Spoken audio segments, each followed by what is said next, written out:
Hi, everyone. Welcome to Court of Corvids. My name is Jake, and I am the GM of this show. We're going to go around and introduce ourselves.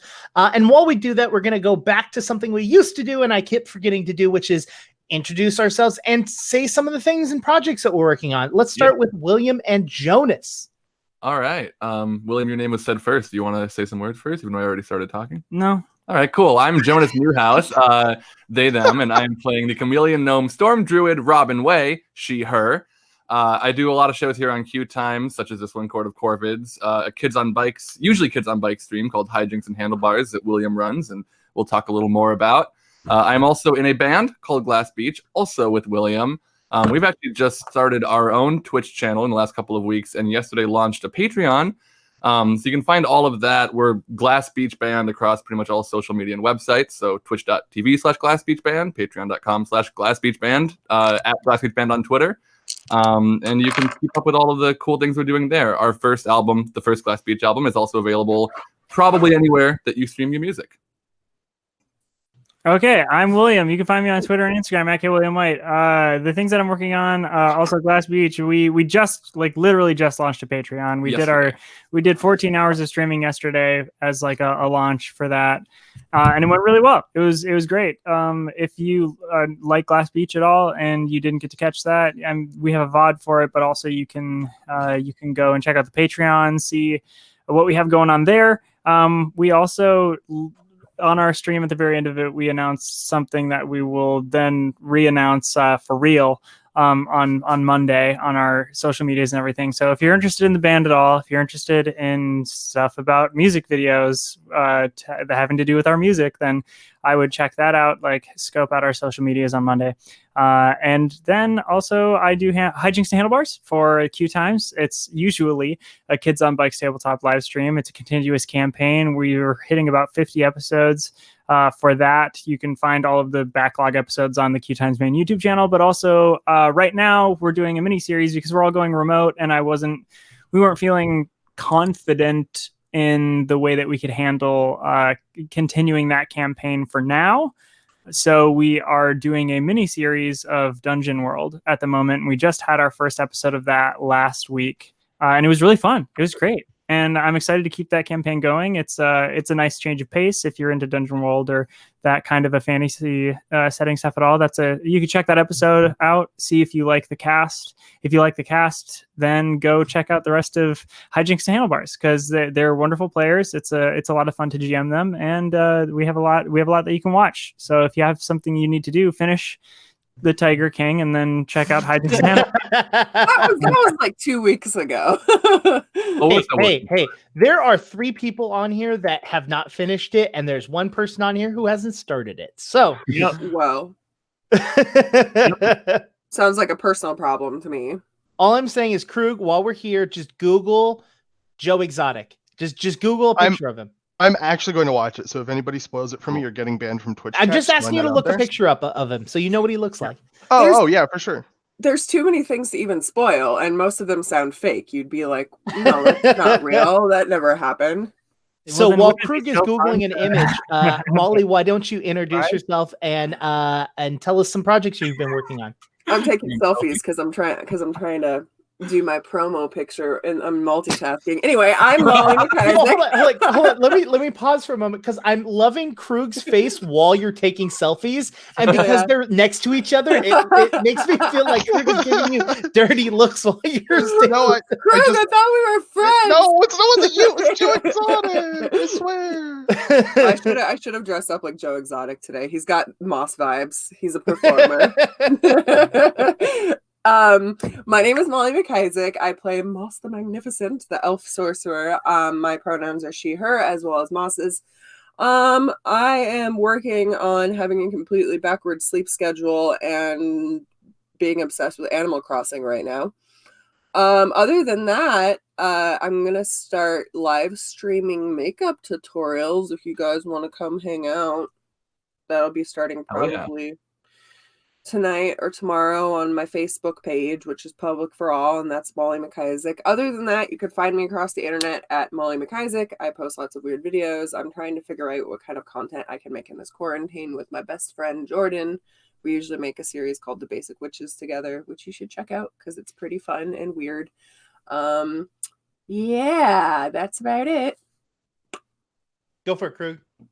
And I'm Krug, and I'm playing Krug Claudel, the human monk, both of us he, him.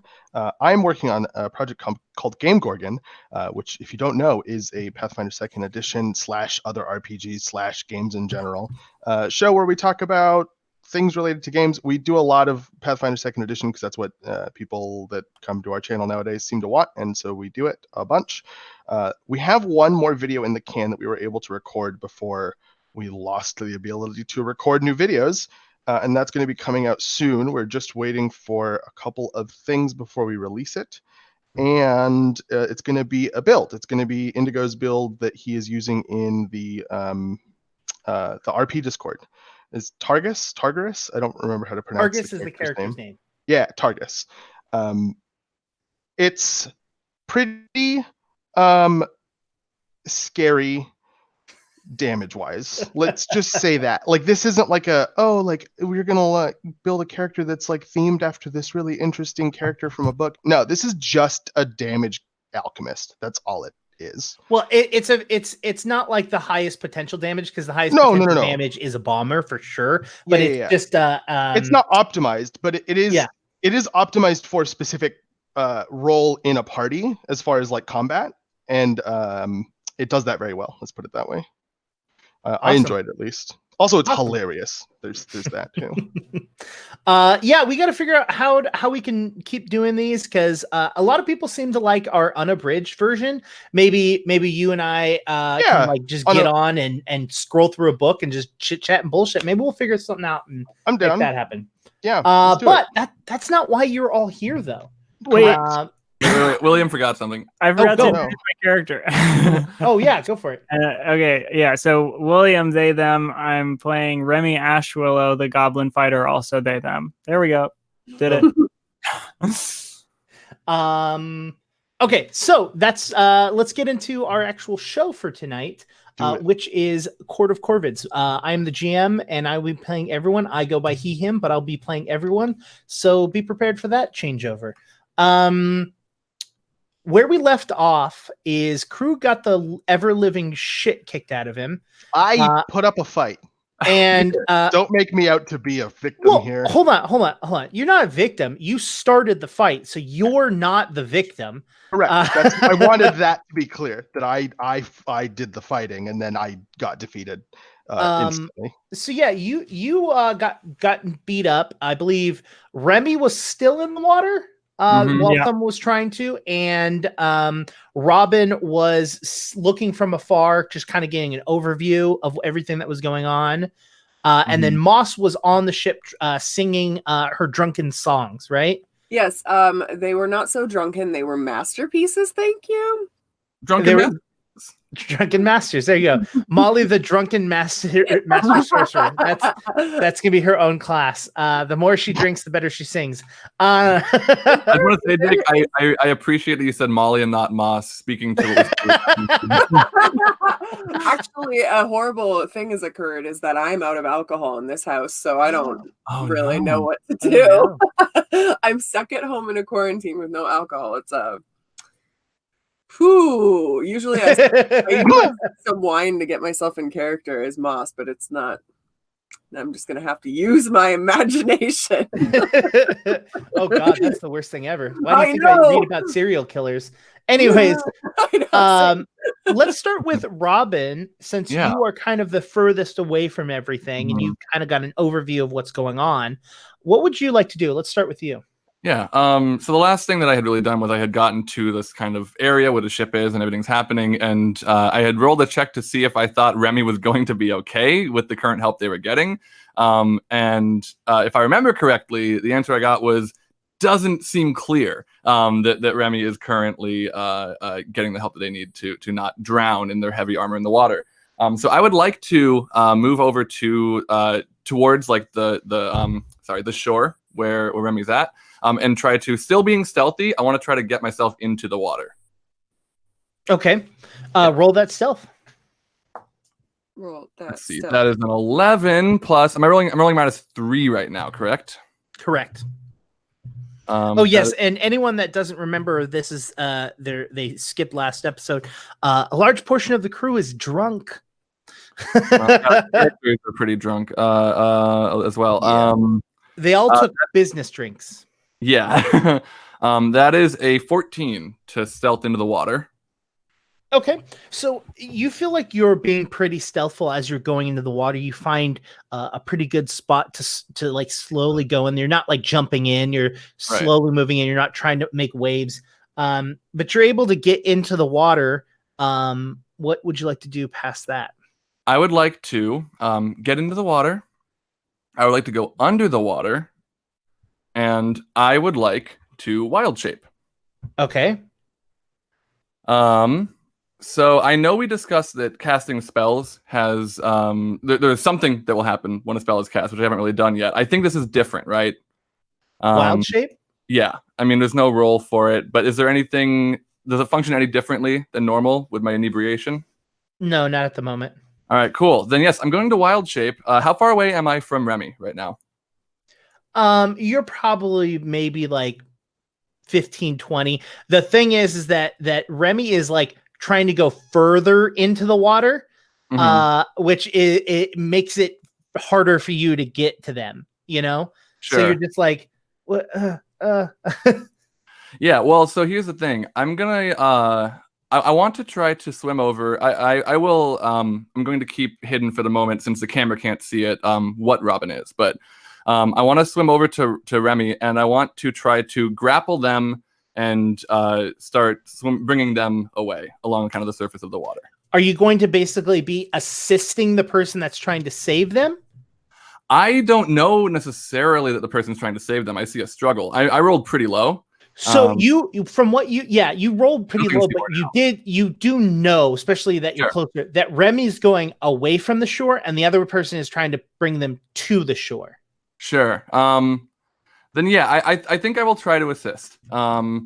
So I'm going to swim over there and try to just start. If I can see that's happening, I want to be under the water still. Shoot out my tongue and grapple Remy and start pulling them towards the shore. Okay. All right. Roll an attack against their AC. They are considered to be flat-footed, so go for that. Let's see here. My attack bonus changes because of my form. So it is now, where is that? Oh, +9. Okay, so that is a 20 total. 20 total. And what is my AC is 20 usually, but flat foot is -2, right? Correct. So it's an 18. 18, yep. Cool. So yeah, you're able to grab onto their like ankle with your tongue, basically. And yeah, I want to start dragging them to shore. Okay, so you're basically going to be using this as an assist action for the person who is trying to get Remy in. Remy, can you please roll me an athletics check? Sure. My athletics check was 16. 16? Okay. You feel like while you are successfully hindering them, between that person and whatever just wrapped around your ankle, you're not able to fight off as much as you were before. Please roll a perception check to be able to see possibly what could be on your ankle.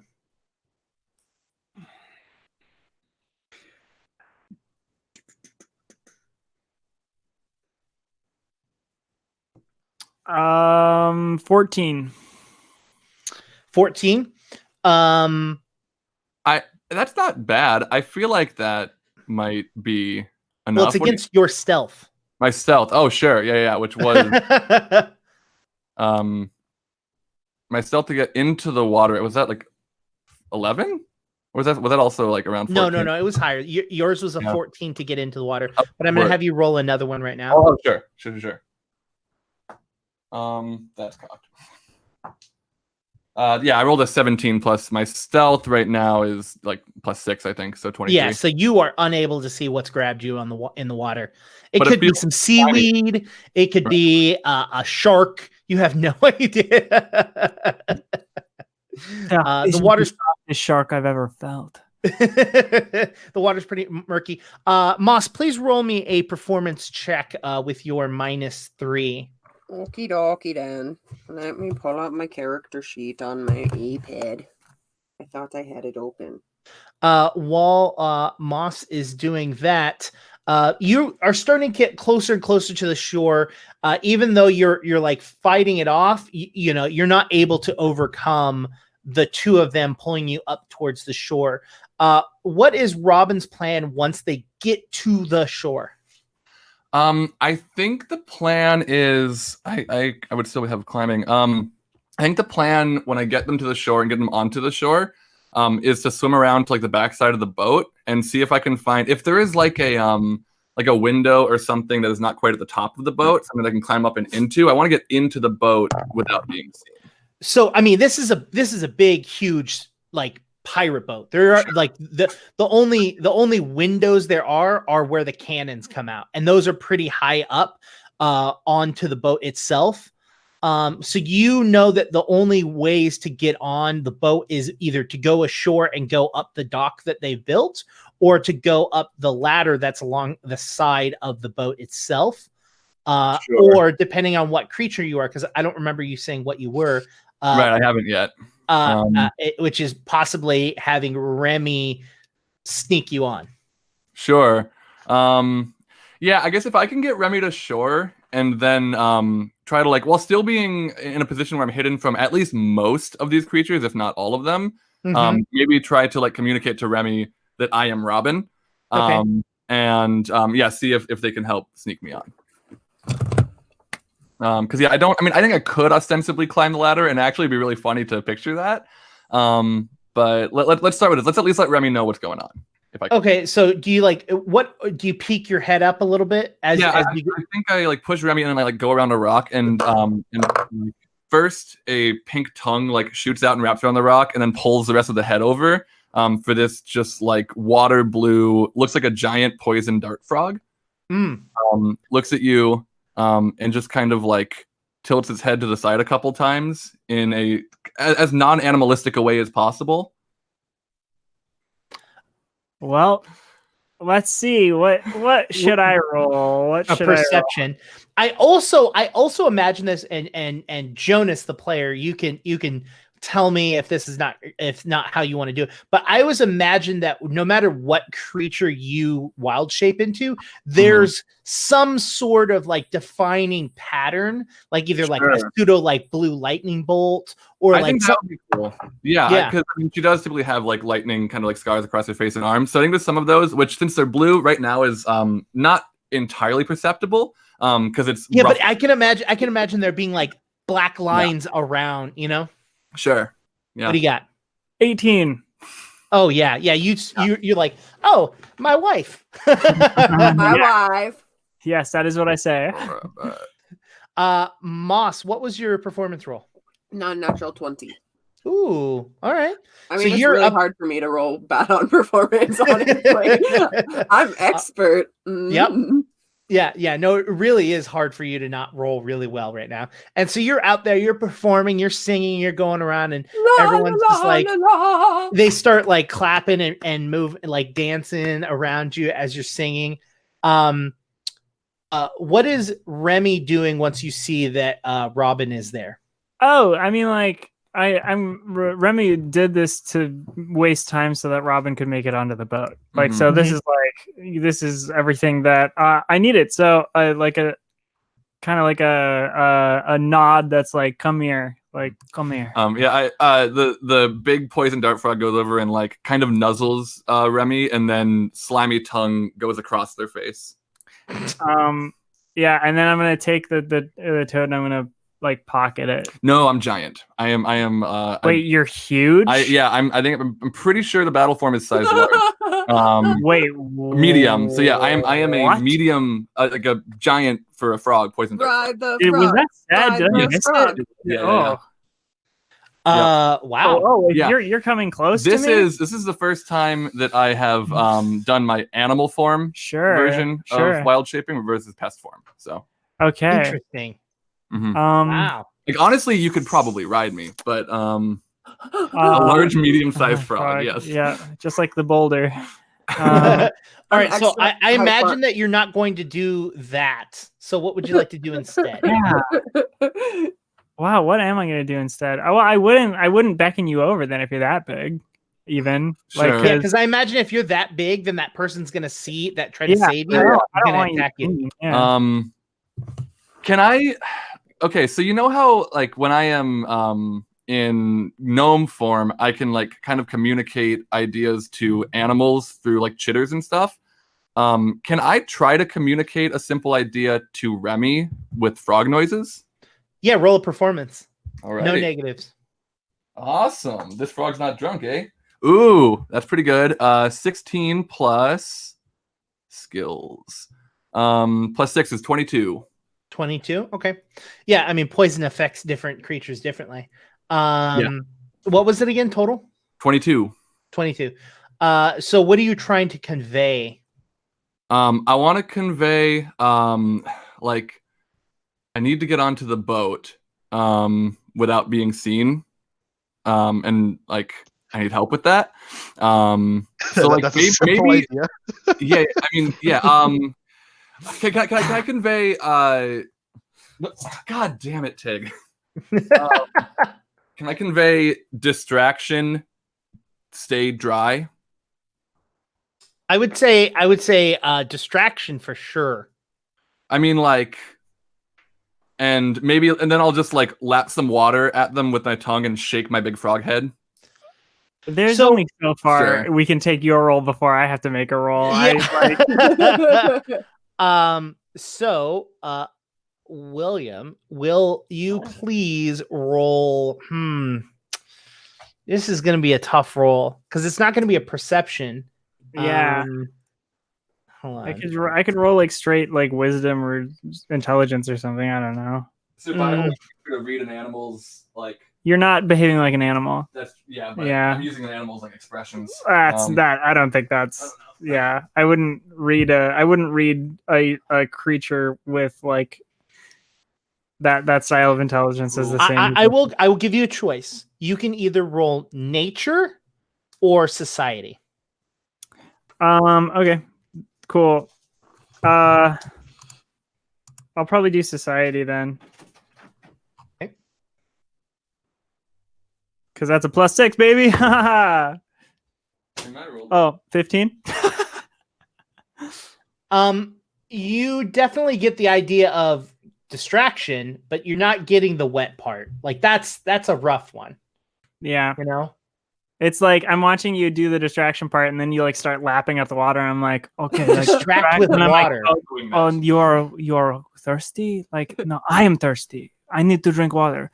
I do need to remember to drink more water. Yes, and like, no, everyone needs to drink more water, especially if you've been drinking alcohol. You need to drink more. I see. I get on the boat. I make a distraction. I make everyone drink water. Got it. And like, big thumbs up.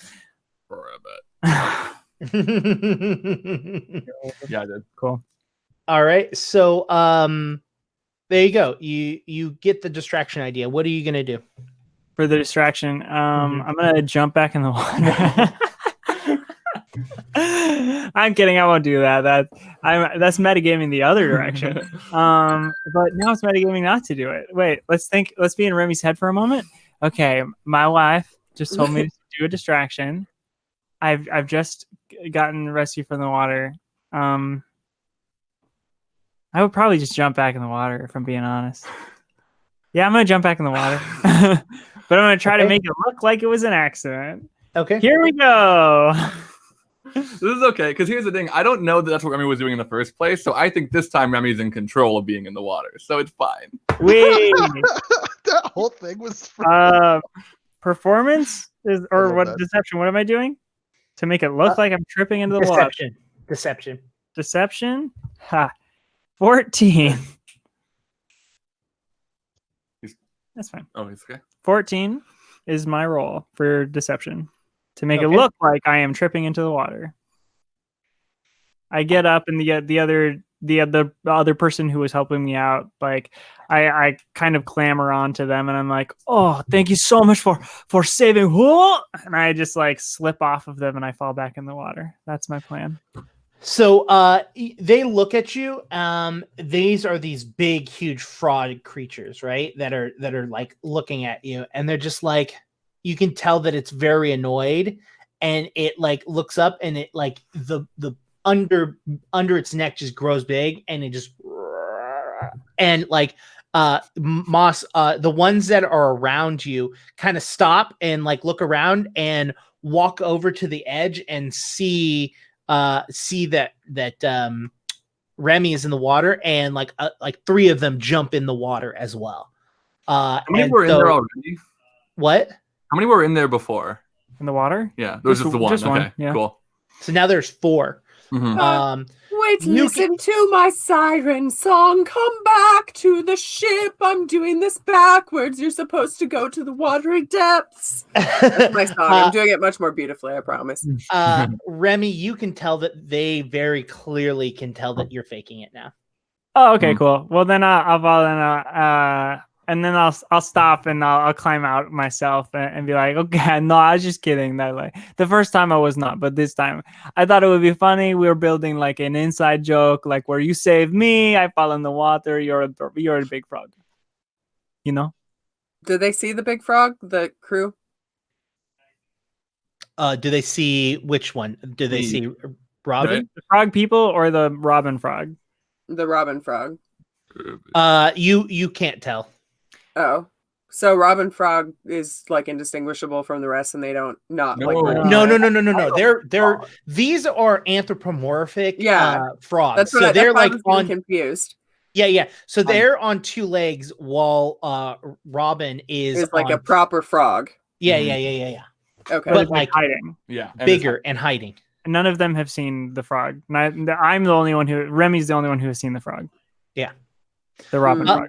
So they jump in the water, and they're doing the same thing that they did to Krug, which is they're grabbing you and holding on to you and like basically dragging you. Actually, because you're small, they actually like pick you up and like start walking you onto the ship.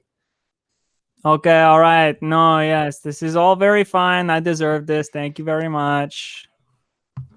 All right. So how is Robin going to try and follow this up? Okay, so you said I couldn't really like climb up the outside of the ship, right? It's either go to the ladder or the ramp. Yeah, because it's just basically a flat wood all the way up until like almost the top. Yeah, for sure. I think I'm gonna go for the ladder then. Okay. So I would like to like when Remy's in the water and they're looking at them, try to get into the water at a slightly different part and swim over to the ladder, and then start climbing up when I see that they are out of the line of sight of it. Okay, so normally a ladder you can just climb and there's no roll, but because you're still in frog shape, you're going to need to roll me an athletics check. Cool. And I will say I'm using my slappers and my tongue as okay. What are slappers? My little feet, what like webbed feet. They go like, my slappers. That is 17 plus 9 is 26. Oh yeah, you're able to climb this with like no problem whatsoever. You're just like, okay, cool. It takes you a little bit longer because you're a frog. Like normally you just be like boop boop boop, but you're just like, all right, hold on. All right. All right, cool. All right, next one. So you're able to like slowly but surely get up there. Cool. And yeah, you make it up to the top. Shortly after, like Remy, they're actually taking you into the ship. And they start taking you down the stairs. I believe you were already in the water. Yeah, you were in the water, so you don't know. But Moss, you can see that they're taking Remy where they took Krug. Okay. Oh gosh. Actually, do me a favor. Roll me a Constitution saving throw. Or a fort save, sorry. Oh, okay. Gotcha. Yeah.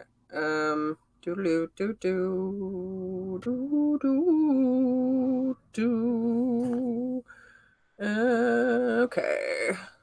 I really need to update my sheet somehow because I keep having to do extra math in my head. Okay, that would be 17. 17. Mhm. All right. You are feeling a lot a lot more sober. So Okay. you're gonna take a instead of a -2 to everything, you're taking a -2 to your intelligence and a +2 to your charisma. Okay. So you're like normal drunk level. Okay. At this point. Okay. My singing is getting better. -2 charisma, +1. No, +2 to Yeah, +2 to charisma, and then okay. All right. It's autocorrecting to charismas. Who's charisma? I want to keep singing. I want to try to like I guess make myself necessary to these people, like as if I can, as a form of entertainment. I want to make them like me to a certain level so that I can retcon things or like gather intelligence. But I am in the back of my mind like keeping an eye and a worry on where my friends are being taken. So that is actually a very interesting role, which it's only taken us this long to do this. That would be a diplomacy role. Ooh. Okay. Yeah. I do have good diplomacy. Okay. So with each different type of role, you can actually perform different things. Okay. So with diplomacy, it's an untrained action, but you can do things like gather information, make an impression, which is what you're trying to do right now, is make an impression. And so we'll kind of go over what make an impression is. Okay, so that's a really good roll. That's a 24. Awesome. Good roll. I have really high diplomacy. But yeah, you're a charisma based character. I sure as hell hope so. All right, I'm bringing it up in the book right now, and so we can actually go over it together. It's not crafting. Stop it. All right, so with diplomacy, why did you what just happened? Oh my god, really? I was on the page and then it brought me to clerics for some reason. That's different. Whatever. Anyways, what was your roll? It was a 17 plus, I think. Is it still 7 or did my diplomacy raise? Well, it would get a bonus because you have a +2 to charisma. Okay, well then even more. Then it's 26. Awesome. So you are able to kind of talk them. Like, what's the idea that you're trying to get across? I want to be less of a prisoner and more of a part of the team or the crew, I suppose. Like, I want to be their entertainment so that way I can listen and figure out what's going on. So how make an impression works is you spend 1 minute in conversation during which you engage in charisma oriented or flattery. The other acts as acts of goodwill. So you're basically making a diplomacy check against a will DC that my characters all have.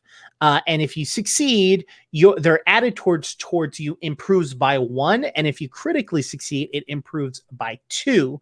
If you critically fail, it decreases by a step. So let's see what their will DC is. All right. So you rolled a 26? Yes. Okay, so I will just say that it is a success and not a critical success. So they all like start looking at you and like, oh, all right. Oh yeah. Oh, thank you, thank you. It seems that you have enjoyed my performance, and I do this for a living, you see. Back where I'm from, I'm quite well known, and I would love to become well known to you. Perhaps I could bring you entertainment day in and day out on these lonely seas. And they like look at each other and they're like,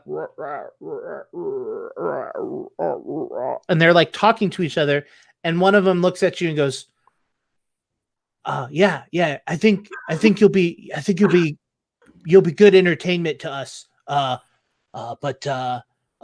be careful of the boss, okay? Be careful of the boss. Oh, why is that? Well, first of all, what is your name? I'm Moss the Magnificent.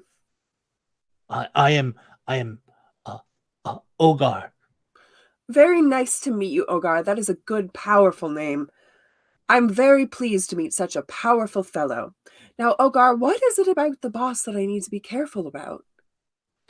Oh, well, he don't like women, especially on his boat. Oh, because we're bad luck? No, I just think he just likes men. Oh, well, that is rather unfortunate, as we can be quite charming, as I'm sure you've seen.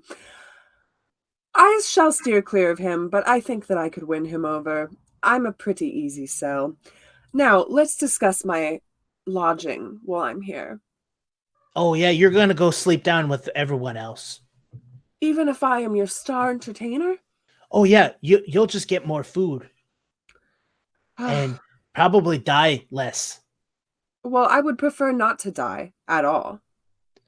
Well, when the captain comes out, he'll let you know what your tasks are, and if you survive, then you get to go. But yeah, if you stick around me, we'll make sure you get out of this one.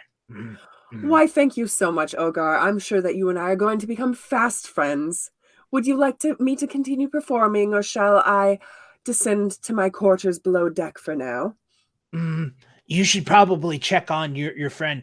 We beat him up pretty good, so you should probably go down there. Mm-hmm. Oh, well, you see, Moss the Magnificent doesn't really have friends other than music and performance, but I suppose I shall go below deck. Do I need to roll a deception on that? No, you're in a friendly mood, so they're just taking what you have to say as like truth, basically. It used to be true, but now Moss actually has friends. Character growth. Yeah. So you start to they start to like show you where it is. Remy, shortly, you're brought down a row of stairs, and you see a cage in the center of this room where Krug is just laid out on the ground. They open up the cage and they set you inside and close the cage. A few minutes go by as you're down there, and Moss walks downstairs with a couple other of them. They're not like holding on to her or anything. They're just like, they just walk behind. They're like, yeah, there's your friend. Just don't like touch anything. Because there's like a lot of dangerous stuff down here. So, yeah. Ogar, I know that I might be asking too much here, but do you think perhaps I could get my shoes back at least? It's very hard to focus. Yeah. Sure. Thank you. You see, they have a certain clack to them that really enhances my performance, and I think that you would enjoy it. So I would be so appreciative if you brought those back to me. Hold on, stay right here. And he walks away. Do you want to do anything while he walks away? I want to check on Krug.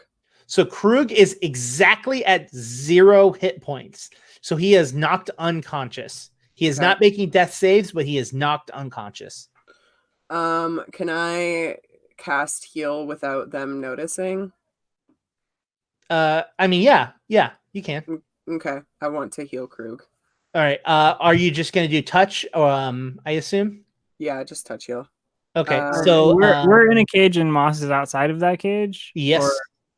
Yes. And you're going to try to heal Krug while drunk right now.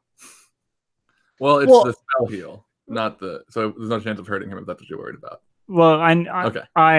know, but we talked about your magic Oh, use. sure. Yeah, Yeah.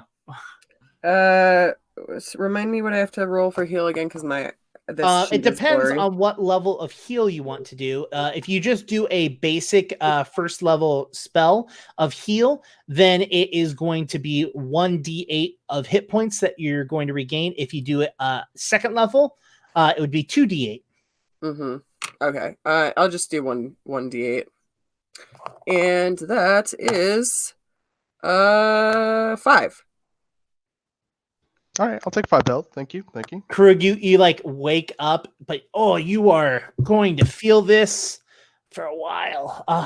It brings you back to like some like heavy training in like being trained as a monk, like nights where you would spar each other and fight with each other, like some of your rivals that, while you were friendly, there was always that kind of level of like,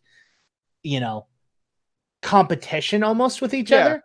The kind of things that you think about before you're actually a monk, where you're like, oh, I'm gonna be better than that guy, and then you're like, wait, that defeats the purpose. Yeah, exactly. It's like, I'm going to search for inner peace so that I can have peace. But the problem with finding peace is that you can't search for something that you want, because that's the only way you can find inner peace. Like, yeah, you're just like, okay,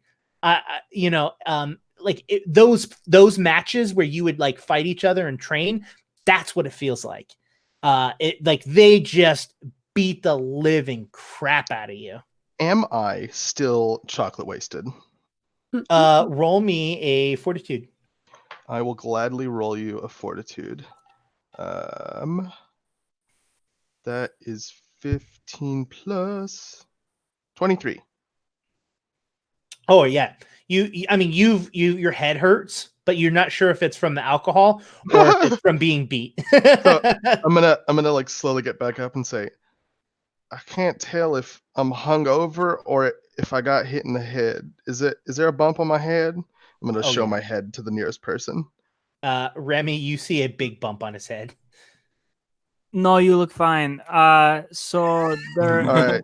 Well, to be fair, it's probably too soon for you to be hungover anyway. So you probably just feel bad because you got your rocks like kicked around inside of the brain cavity. Look, you should see the other guy. All right. No, I've seen them. I have been on the boat. I look around and I see all of them. They seem fine. Where are we?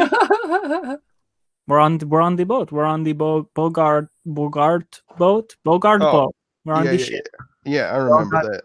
We were looking for that guy. Yeah. No, shush. We weren't looking for anyone. Oh. Yeah. Okay. My bad.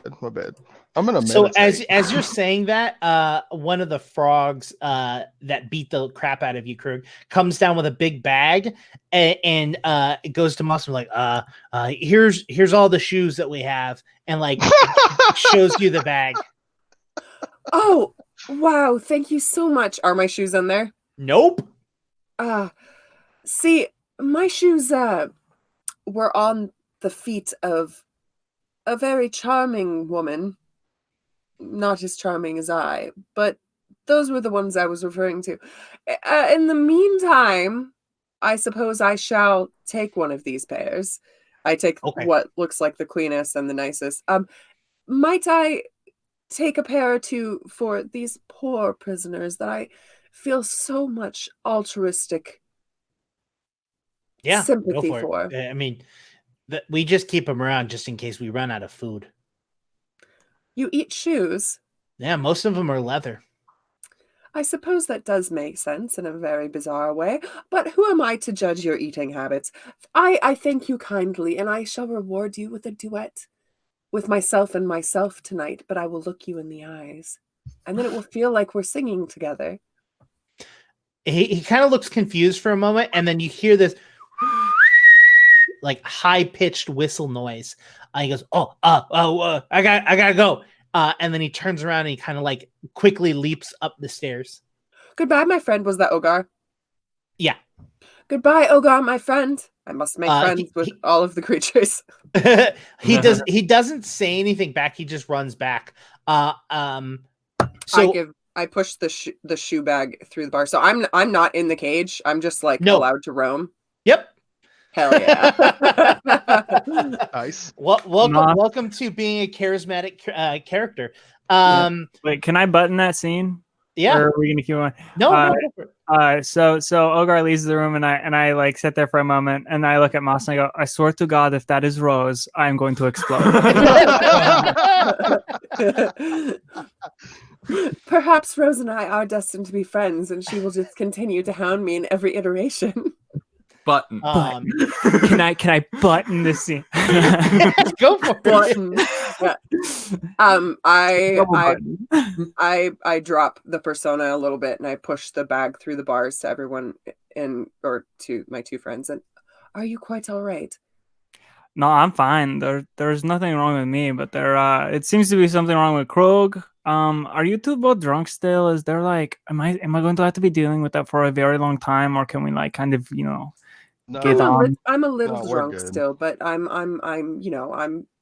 back to normal. I apologize if I was sloppy, but it did give me a enhanced performance, which the crew did seem to enjoy. It feels. I think good you to have sounded fans. better to yourself than you did to everyone else, but I get what you're saying. Yeah, Well, I'm outside the cage and you're inside the cage, so that's a good point. That's very Wow. good. No, I get it. Like, cause like the way that everybody did the drinking and everything, it led us to being here. So we succeeded in the thing that we needed to do. Oh, also Robin, my wife, yes, there's Robin. Big Frog, Excuse me? big Wait, frog. was that Robin? Was Ogar Robin? No, smaller frog. Well, okay, possibly the same. You size mean like a frog. big frog relative to those frogs, or a big frog relative to No. what we Big frog understand as a relative to- frog? okay, so there's a frog that you see like out in the wild, just around, and then you take that frog and you make it them like these size. Okay, so does But it's Ro- down on all fours. Like it has its slappers. I don't know the front ones, and What's it's feet? on those. what's Well, a no, it's like slapper? hands, but they're feet now because they're down on the ground. You know how these thingies have they're up on 2 feet and they have like hands, but those are Yeah. like slappers. But if they Yes. were to crouch down on the ground, like with their hands on the ground, they would just look like a frog. This Okay, is, yeah. this is that same size, but a frog with slappers on the ground. But not That's not one of these frogs. No, not one. Okay, all right. Clearly, there is a miscommunication here. I saw a frog. It was Robin. Yeah. Okay, In my cool. lap. Okay, where is the frog? Oh gosh, that I don't know. I Oh. tried to make a distraction for her to drink some water or something. Where did you see her last? Oh, right on the outside of the ship when I fell fell into the water and they tried to save me and pull me out. Robin helped me get out of the water. I don't know why, but then afterwards she was. Maybe she thought you were frog. drowning, because I thought you were drowning too. I was gonna jump in after you, but I was drunk. She wasn't as drunk as me, or maybe she was. I Well, don't she was remember. quite intoxicated. No, you all thought that I was drowning, Yeah. and you all tried to jump in the water. Even you, Moss. Oh yes, I absolutely thought about doing that many times. Wow. But it looked like Krug had it under control. Did it? I didn't. All right. Yeah, no, but as of right now, I have no idea where Robin the Frog is. Well, I don't And that think- is where we're going to move over. And Robin, you are at the very top of the stairs. As you get to that, you hear the same whistle that they had heard as well. And you can see that they're starting to unravel the sails and they're starting to drop them. And as you're looking around, you see the 2 giant double doors that were in front of it that were covered in just vines and whatnot, opening up out into the sea. And they're starting to prepare to leave. You can clearly see. Okay. Yeah, I mean, there's nothing I can do about that. So we're going to the sea, and we'll make our way back hopefully soon. But was I able to hear the conversation that I almost said Rose, that Moss was having with Ogar above deck? Mostly about No. Then let me roll a perception from up here and just get like a lay of the layout. Mm-hmm. You And definitely, I mean, you kind of saw where Krug was going, so you have that at least. Like you know where Krug was going because you kind of got that view. I can probably tell what the prisoner depths are. The prison thing. But yeah, I wanna look for, I mean, just like generally what's above board, where are the captain's quarters, and if there are like large barrels or similar type things that I could hide in until things maybe calm down even more. Oh, that's cocked. Okay, that is a perception is 4 plus 9, I think. No, plus 11, 15. And that was for your perception or stealth? That's perception. So over the ladder. Okay, so everything is kind of chaotic because everyone's getting ready. I mean, there's definitely like a center mass that you can see that is being worked on. You can see the entrance and where Krug was brought into. You can see a nice fancy double doors that's right next to the staircase. And then above that, you can see where the steering wheel is for the ship. And up there, you see a big, huge frog. Like the other ones have like what looks like turtle shells, like as on their like chests and their like shoulders and stuff like that. And they're getting ready. This one is got fur on it, and it's got like it clearly has killed a big creature. And it's got fur on its back. He's got a big, huge skull on his shoulder, and he's got a staff in his hand. And he's wearing like intricately like leather armor. Is it a furry frog, or is he wearing like a pelt? He's wearing a pelt of a creature. Yeah, and all the other frogs are wearing turtle shells. Like they're wearing turtle shell armor. Sorry, I just looked at the photo that Jake sent us of the creatures, and I was like, oh, okay, yeah, it's armor. Yeah, because I was also like, they have turtle shells. Yeah. No, they've literally like killed turtles and strapped their shells to different parts of their body. Okay. As like armor. Do I see, Jake, a relatively clear path to the, like, I'll say the dungeon, where Krug was taken to? You feel like with as much chaos as that's going on, that you're pretty, like you could probably just hug along the side of the boat, and you'll be able to get there. We're getting your nose. Yeah. Thank you. Cool. Sorry. I'm going to do that, Jake. How much time has passed since I've shifted? Few minutes. 3 minutes. Okay, cool. I'm going to stay as Frog right now, because I think my speed's a little bit higher, or maybe it's just exactly the same. But I'm going to stay as Frog, and yeah, I'm going to try to just like sidle along the side of the ship and get myself down to the prisoners' quarters. Okay, so roll that stealth. That is 19. I don't think that the Frogs is higher. Yeah, 19. Yeah, you're able to get to the staircase in which you saw Krug going down on. Cool. I want to just kind of like peek down there and see if there's going to be any like guards in my way or anything. You look down there; it's pretty dark. There's some like light. I have dark vision now, I think. Low light. Yeah. I'm just saying it looks kind of dark down there. Like you're up on top. You know, you look down there and you're like, okay. You don't see anyone, but you do hear murmurs of voices. If you want to roll a perception check. I love that. And I have imprecise scent up to 30 feet, so I want to kind of sniff around too and see if I smell these frog creatures down there. Okay. Nice. That is a 29. So their scent is freaking everywhere. Sure. But cutting through the smell of these frogs, you can very distinctly smell Moss's perfume. All right. I'm gonna keep on sneaking just along the wall and make my way down there.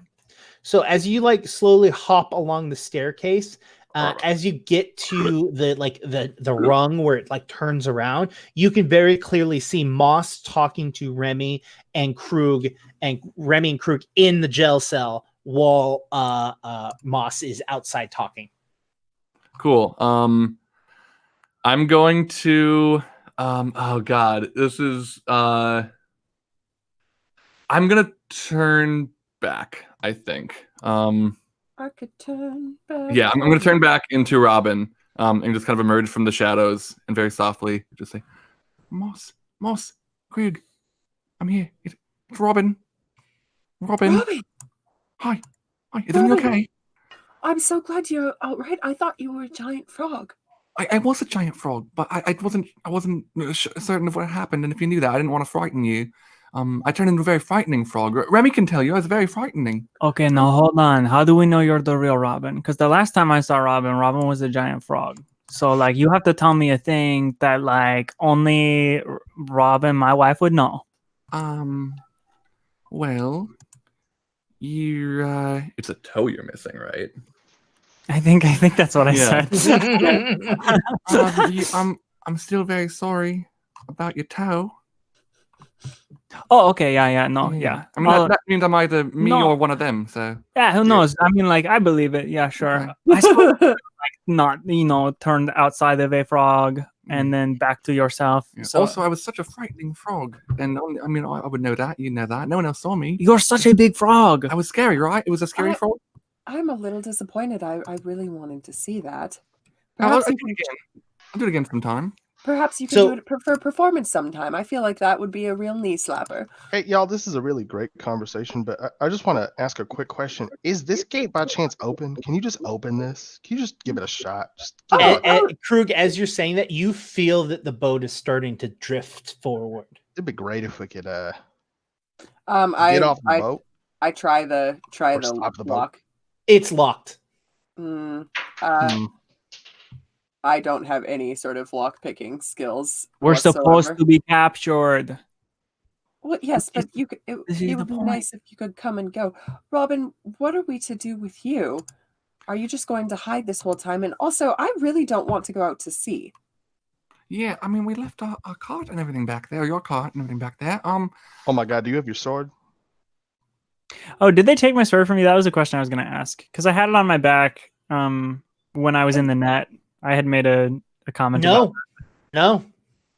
Scott, you have managed to get your sword here. Congratulations. I have my sword on my back? Yeah. Still? Like, they've been so worried about like you drowning and then getting you out of the water and then just getting you in there. Like they haven't thought about like anything. Hell yeah. Okay. Yeah, I doubt you. They might be a -1 intelligence creature. So Sure. I will say, I think maybe I'm just not here, right? Because as far as they know, I didn't make it on or anything. So I think we keep that card in our pocket as much as we can. I think we need to get in a position where at least you, Moss, if not the lot of us, can talk to the captain. That's why we're here, right? Is to get some information from them. Yeah, Moss is already like really good friends with all of the people on the boat. Like so, I guess of course that makes sense. Yeah, so I think we're going to be okay in that regard. I don't know what Krug and I are going to do. What? I've heard that he does not care for women whatsoever. Who? So the captain. Guy we're after? Oh, the captain does not care for women. So perhaps. But hold on. But my wife is a woman. Yes, and as am I. There are terrible monsters in this world who do not enjoy our company. Yeah. But that doesn't make any... Why would you not like women? That doesn't make any... That's like not liking men or like non-binary people. Like, what does that even mean? How does that work? I mean, Moss, no shame or anything, but you and I are fairly different people. To not like both of us because of that one thing we have in common just doesn't track for me. Well, there's these sad sacks who have issues with their mother or a former partner, and then they take it out on an entirety of people, which is just completely ridiculous. Yeah, that sounds very sad. It's very sad. This guy, Moss, I think you need to turn this guy around. Oh no, we need to kill this guy. Are you kidding me? Okay. I'm not talking about turning someone around. Are you serious? Like someone who is a captain of a ship who is like influencing all of these other people and is just like hating women for some silly reason. Just all right, okay. I don't have a counterpoint, actually. I'm glad I still have a sword. Well, I mean, I do trust my skills with even the most tough nuts to crack. So, I mean, Krug likes me now. Yeah, that's fair. That is fair. Yes, Krug is a tough nut. But I don't think that Krug is a misogynist. That's Well, I mean, you met him late in life. So. I'm just kidding. I'm kidding. Don't worry about it. I never thought you disliked women or anything. I hadn't thought about that. Although there weren't a lot at that monastery, am I right? A good point. Everyone had bowl cuts. None of them were women. You saw anyways, never mind. Did I miss the woman building? I mean, it's just such a small fraction of the group anyways. All right. I know. I'm sorry. Is there maybe a key somewhere in the room? You mind looking around real quick just to I know we're supposed to be captured and that if we find a key we can't just use it and walk around the ship, but it'd be nice to have it or Robin, at least know where it is. That'd be good. Robin, I feel like you're better at finding and sneaking. Perhaps you could look for it. Oh, also, did you see the captain up there? No, but I saw a couple of fancy double doors that I'm almost certain went to his room. You actually you did. Oh, I did. I suppose the giant one. Sure. I mean, maybe you don't know it's a captain. Jonas was thinking that was a first mate, but that makes sense because I was expecting not a frog creature, but yeah, that makes sense. I think if you all understood that, Robin probably did, and it just didn't quite hit me. So what's that supposed to mean? Just kidding. I don't even know what that's supposed to mean. I definitely saw someone high status at the wheel of the ship. So he was wearing fur from some large creature, and he had a staff, which in my experience tends to mean magic. So we want to stay safe in regards to him. Perhaps we have something in common, however. Perhaps I can get him to my side with speak of magic. Just kill him. I'm gonna roll perception. The crew already likes you. Take over this ship like we were going to do in the cave. That's a 28. And I'm looking around the area mostly for a key, but also whatever else might pique my interest. Okay. That was a 28, you said? Yeah. So you go around and you don't see a key, but you do see that there is a lower floor to where you are. The current floor you're on, you see that is not only is it a prison cage, but it is also where all of the cannons are for the sides of the ship. So next to each of the cannons, there is a box of cannonballs. Oh, yeah. I thought I've seen some cannonballs. Do we want to do anything with that? Take them, sabotage them, anything like that? How do you? It's just a big round ball of heavy. How do you sabotage that? You make it yeah, you take out the inside. All right, why don't you stay here and do that? I'm just asking, Krug. I'm sorry. I'm trying to help. Yeah, I'm pretty sure Krug has a concussion. Do not hold it against him. Fair. I'm sorry, Krug. You said I didn't have a bump. I touched my head. I'm sorry, I lied. Jake, are there other creatures that are being held here, or is it just us? It's currently just the four of you that are down there. But when you look around, do you go to the lower floor or no? Yeah. I'm gonna tell them. I'm gonna go look downstairs. There's more down there. I'm gonna go peek around.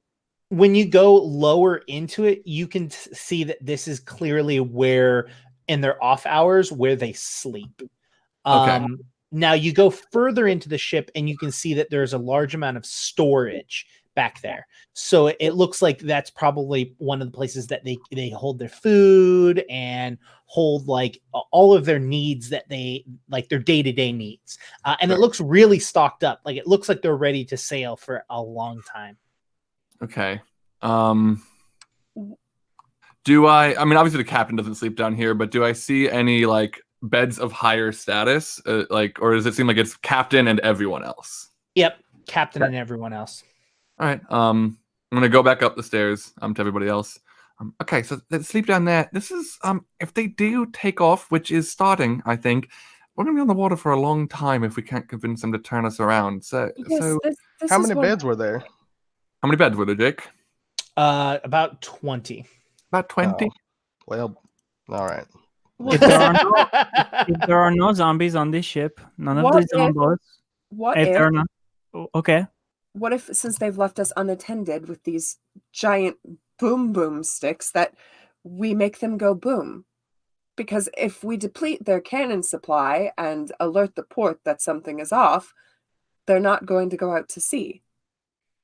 Wait, was it cannons or cannonballs that are down? Well, there's cannons, but there's crates of cannonballs next to each of the cannons. Cool. If you wanted to deplete their like quantity, it would take you hours, unless you're planning on just dumping them out. But that's a lot of strength checks.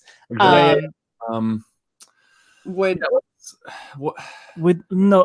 the thing. Okay, us being out on the open sea for like a period of time, probably not the worst thing right now, because like if there is not a zombo on this ship, then we are safe from that, at least for the time being. And even if it is a zombo, worst case scenario, it's 20, and we can handle 20 zombos. We can handle 20 zombos. Not easy, but we could do it. I mean, like, maybe not Krug, apparently, but like the rest of us might be able to.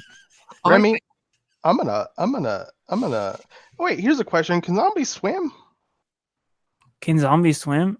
Yeah. No, if someone wants to roll me a knowledge religion, I do.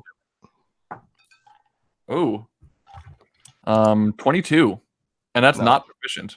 I got a 16. Krug, with the knowledge in which you have, you're not 100% sure because they're not that fast, they're not that strong, but they're dead bodies. So more than likely, they'll probably just be buoyant and just kind of float. But Robin, with your role, you know rumor of something that sailors are actually very afraid of, which are these specific zombies called the drowned, which are zombies that die at sea, or are like converted at sea. And what happens is they actually have an aura around them that it feels like you're underwater when you're around them. And so you can't actually breathe when you're in a fight with them. So you've heard of that's nuts. And they can swim, I'm assuming. Yeah. I mean, they kind of like are one with the water almost. Sure. Yeah. I mean, there's the drowned. They're pretty bad. I don't know what that is. They're like water zombies, you know. They kind of just move through water. Great, water zombies. Like an elemental zombie. They kind of just move through and with the water, and when they're with you, the water's with them, and then you're kind of in it on land. We're sure not that that's like not a myth or something. I mean, it could be. I thought zombos in general, I hadn't seen them. I don't know. That's true. I thought they were a myth to begin with in the first place. Oh man. We don't know how safe we're going to be here, but we do know that we're already here and we kind of need some information. I think maybe we lay low. I'll go hide in the storage in the back until maybe morning. I'll come check on you all and just, talk to the captain, Moss, and we'll just see where this whole thing goes. I'm a land elf, but if we think that there's a way to prevent going out to sea, I suppose that's all we can do. I mean, the other thing, I could go just like try to sabotage the sails, but I'd risk getting caught, and that could be bad. But if I do, we wouldn't be able to get very far. Do you think Arturo meant for us to go out to sea? Yes. Ugh. I think, he meant for us to get captured. Yeah, can I check my pockets for the little box? The Arturo box? Oh, good thinking. We can talk to him. Yeah. So you start searching through your pockets. Let's who wants to just roll me a flat D20? I will. Yeah, I'll let you do it. Why not? Oh, hey, you're gonna love this roll. 1. Nice. The box is not there. I do love that. Oh, I love y'all, did I give one of you the box?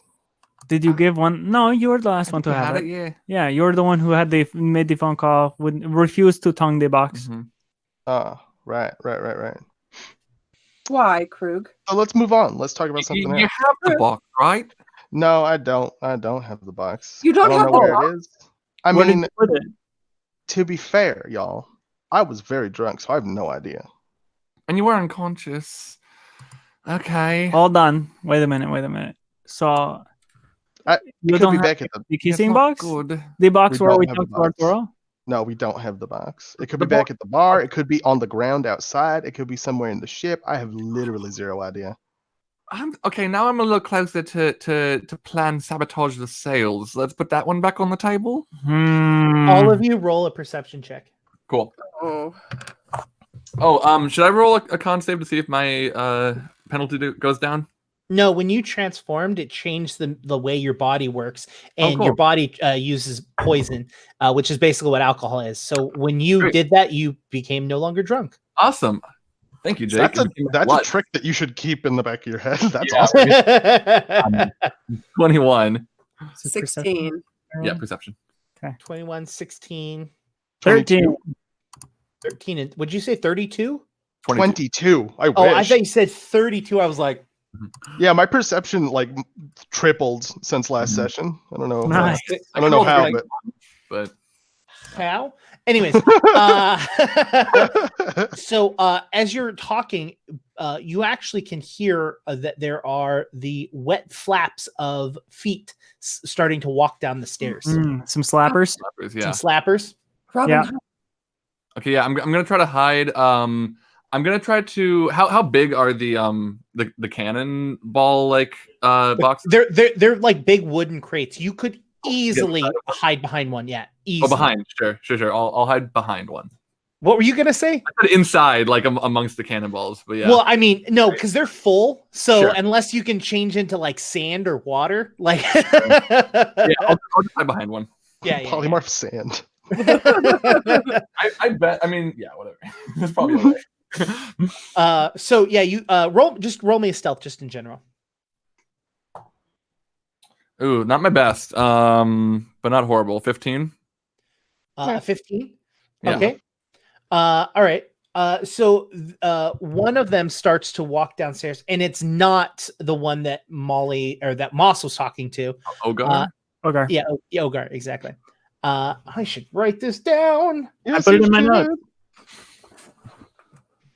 oh my god, my office is so cold, y'all. This is the only moment where the players have written something down and the GM hasn't. And of course, it is an inconsequential character's name. I just have it saved in my heart.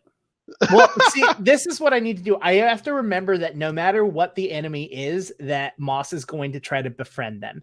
Yep. So I should just have some names prepped beforehand for random enemy NPCs. Charisma players.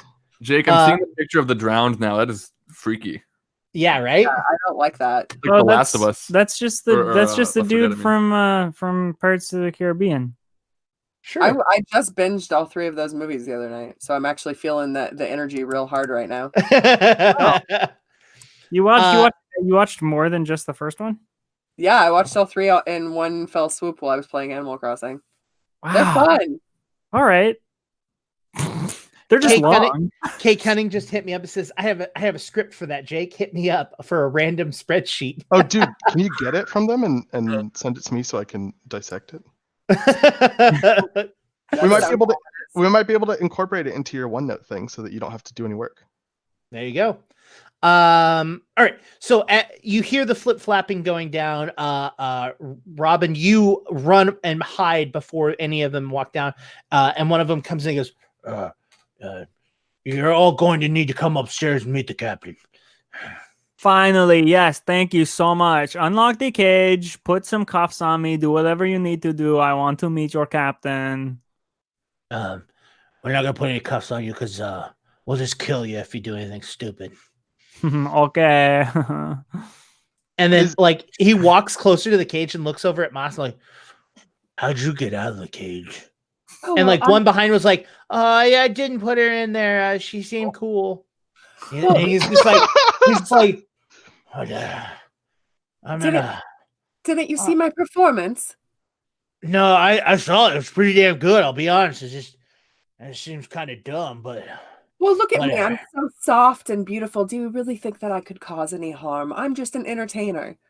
He just kind of like looks at you and goes, no, like I said, it was pretty damn good. I can see it. It just seems kind of dumb with all these explosions down here.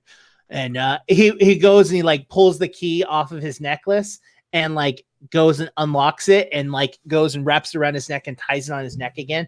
All right. I was just saying, yeah, why do you have so many explosives down here? That Oh, seems are those pretty dumb. explosives? I've never done anything bad in my life, so I didn't even know what these were. Roll a deception. Not worried about this roll. Yeah. Okay. Yeah, I'm not either. For all the times that this NPC is saying that things seem dumb, they seem pretty dumb. 19. Yeah, there's lots of explosions. How do you think cannons work? It's not like they just like push them out by air. Like they go boom. You put fire at the top, and the fire goes down. There's powder in there, and the powder lights up, and it's got such a big explosion. And it's Why don't you take us to the captain, buddy? Krug just cuts him off while he's talking. Just like, he was being so informative, Krug. Right. Yeah. Oh, well, he's right. Day. Up the stairs. Let's go. Perhaps I should lead the way. Oh, also, do you have like some water? Yeah, you get food and water when it's time for you to. Okay, I just like get fed. I think we should all be drinking water. That's all. That's all I'm going to say. That is very wise advice. We also got oranges so that you don't get scurvy. Oh, scurvy would be most terrible. Is that something you have to worry about on the open sea? Oh, no. Go on. Get up. All right. I start heading. Frogs get scurvy? No, but they've kidnapped other things. Mm-hmm. They just they know better. They're not. I mean, they're a negative one intelligence, but like they've had people get scurvy so many times that they finally figured out that they need to have fruit. Yeah, exactly. Gotcha. So you head up to you head upstairs and you look around. Whoever's going upstairs, roll me a perception check. To determine if I'm going to or not, Jake, you said that the one who had to keep it's around its neck, right? Okay. I don't think I can get that. So I think I'm going to stay down here. I'm going to grab some food from the storage room, and I'm going to commune with nature. All right. Sounds good. 25. 25. All right. 14. Non-natural 20. You all look around, and it's bright out. It's really bright out. And you don't see land at first. You're like, whoa, what? And you look, and you can see the shoreline out far away from behind the ship. And you've gone some distance. Like, you could easily turn around and be able to find yourself way back. But you all kind of get the sinking suspicion that if you go too far, you're not going to be able to get back by yourselves, at least without help. Okay. Robin, while you're communing with nature, can you also roll me a knowledge or a nature roll for me? Yes, I can. So up at the top, you see a big, huge frog, as I described earlier, with a fur pelt on its back, at the wheel, and he's kind of just holding on to his staff in one hand, his hand on the wheel in the other, and he sees that you come out, and looks at one of the other frogs and nods to him, and starts walking over. He walks kind of funny, like he puts his staff down, but instead of taking one step at a time, he like hops. So he but he does it with like not both feet. He literally puts one and goes like almost like it's like unnatural for him to walk, Mm-hmm. And he gets to lumbering. Yeah, he's slower, and he kind of seems like he's got a big pot belly too. He's eating good, right? And he comes up to you guys and goes, "So you're my new crew, huh?" Well, in a way, and I suppose that you must be the captain. And Moss kind of bows. Quiet up. No one was talking to you. Well, I think that's quite rude to interrupt someone, but I said I wasn't talking to you. It was a rhetorical question, or however you say it. Yeah, that was right. It's a rhetorical question. You're right. I wasn't talking to you either. I wasn't talking to none of you. All right. Wait. So then where's the new crew?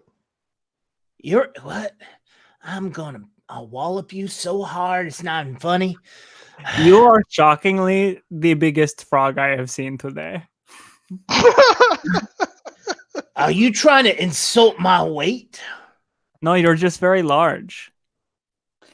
I think what they mean is that you are stately, you are quite intimidating, you are very commanding. You have a commanding presence, sir. You're a bastard. Roll me. Hold on. So Moss, roll me a diplomacy check. And Remy, Remy, always roll me ruining an things. intimidation check. Yeah, that's fair. I would also like to say that his face is less frog-like and more crocodile-like. Crocodile. Am I still getting a bonus? No, you're kind of Okay. you've keeled over. You're evened out. Okay. That's still 22. Okay. Unnatural 20. Unnatural 20. So you say that, and he's kind of like, you can see that he's kind of easing up as you say that, Moss. And then as soon as Remy says that, he tenses right back up, and he takes his staff and he swings it At me, Remy. bro. Yeah. Remy does a 24 hit. Yes. Okay. Hey, now you can fix your hit Take- points. Didn't take- take damage last time. 10 bludgeoning damage. Whoa! Glad he doesn't know Shillelagh, hopefully. He does that. He goes, if you want to live on my... Wait, that's not the right voice. If you're going to survive this, you're going to listen to me. You hear? I mean, like, no, yeah, I'm your prisoner and everything. Yes, no, I understand that. How you hit me in the head? What are like, no, aim for my stomach or something. That's like, if you want me to be a good worker, you can't hit me in the head. Well, you're going to have plenty of time to patch up. We're going to be on the seas for a few days before we get to the island that we're sending you out on. An island? What island might that be? There's an island out there that we got some treasure that we need to find. And Well, you're going to what- go help us find it. What sort of treasure is it? Shiny? It doesn't matter to you because you ain't getting it. Oh, I'm just Well- interested in the more beautiful things in life. Wait, Look. sorry. Do you want us to find the treasure? Or do you not want us to find the treasure? I can't tell because you said that you wanted us to get it, but then you also said that we aren't getting it. So, Yeah. I don't understand what you want from us. You aren't going to get any of the treasure once we get it. What's going Yeah, to but happen is Don't you you're need to going tell us what it looks like in order for us to give no, it to you? I'm going out there with you. In fact, we are going out with you. Oh, so we're You're going to just go going- real slow. Okay. Exactly. What? He like, what? No, what? No. What's going to happen is we're going to go out there and you're going to be digging up and you're going to be the muscle. You hear me? You're going to fight Ah. these things. Right, And because you we're- can't do that. I understand. I understand. Exactly. And what's going to happen is we're going to find that treasure. You're going to go out 3 missions with me. You hear that? 3 missions, and you get to be let off and survive. You survive all 3 of them. That seems. I'm sorry. About how long is this going to take? Because I do have many gigs back on land. He actually kind of like, you notice that moment where he released, like right before Remy said that, Mhm. when you say the word perform or like gigs, and he looks at you and he goes, what kind of performance do you do? Oh, well, all sorts. I'm known as Moss the Magnificent, and I have quite a fan base, which means that I am quite talented. You see, I sing and dance, and I think that you might be a bit of a magic man yourself. I use my little parlor tricks to make things more interesting. I think that I can help while away the long days at sea. Well, why don't you come to my room? How's that? We should talk. Oh, I would be delighted to negotiate with you, sir. You two shut the hell up and go downstairs. They're gonna take you where you belong. Okay. The captain's quarters, or No, are we just going back in the cage? Like, because we can go there. Like, No. Yes, No? you're going back. No, yes, what? I mean, could we No. just walk You're going back to the cages. back to the future? Krug says as he turns around and walks down towards the cages. My yeah, God. yeah. Remy Falson's like, what the hell did you just say? I don't know. I thought it would be funny, but I was very wrong. I don't even know what that is. I don't either. I just said it. So as you say that, like they follow you, the guy that Grumpy one. he'll following you. He's gonna lock you back up. What was your nature roll, by the way? 16, sorry. 16. Yeah. So as you're sitting there and kind of trying to connect yourself back with nature, the feeling that you had when you were unable to connect with nature underground is completely gone. Good. You feel great. You feel the slight breeze coming through the open portholes of the ship. You smell the salt of the sea.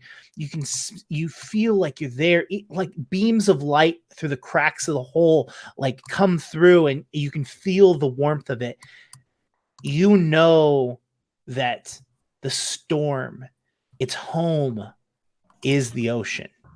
You know that the crackle of lightning, the pouring of rain, the overcast clouds, its home is the ocean, and that's where you are. You feel great.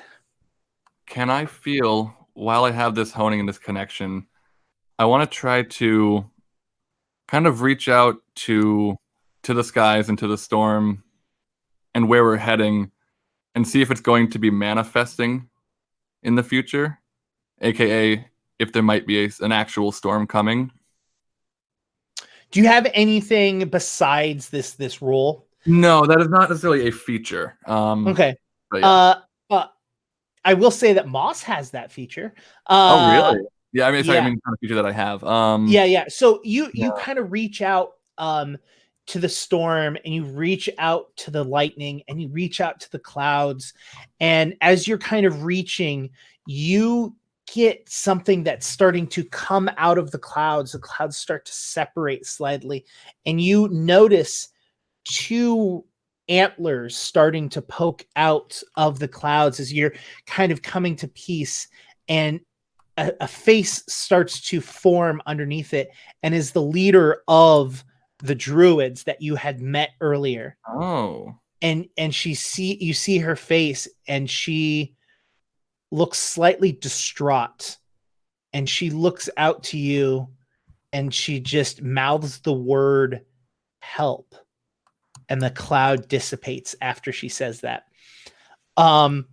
So as the clouds start to break, Krug and Remy are walking down and go, yeah, I don't know what Back to the Future means. I don't know what that means. Is the big guy still following us? Is he the captain? Yeah. No. The guy who brought us up. Yeah. He's following you. He's got the key. He's gonna lock you down. Sure. I'm gonna look over at him and be like, hey man, I'm still pretty hurt, and if you're gonna want me to be, an effective contributing member of this crew, whoop, we're probably gonna want to deal with that. It's gonna be really hard for me to help while I'm dying, and I like touch my head and like. Are you saying you need patched up?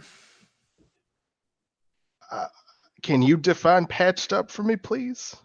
What happens when somebody gets patched up? Like if they're bleeding or something, we'll put something on it and makes them stop bleeding. Is it like a soft something? Yeah, or is it ain't like a really hammer. Hot... It's not like a hammer or nothing. Is it ever like? You ever take that like paper and you wipe your butt with it? Yeah, all right. Yeah, I get it. Thanks. Yeah, I need patched up, please. Thank you. All right, we'll send someone down to patch you up. Wait Well, you confused about you patching up needed or not? Yeah. All right. Well, get your butt in there, and we'll send someone down. All right. If you don't lock the door, it'll be easier for them to patch me up. They can just come in and get right to work. Are you trying to lie to him? No, that's generally true. Persuasion. Yeah, you can roll a persuasion. I do want to roll persuasion. That's like diplomacy or something, wouldn't it be? Oh yeah, there's not a persuasion, is there? Yeah, that's pretty good. No. Oh, yeah. So what do you want? What do you want? Diplomacy? Deception.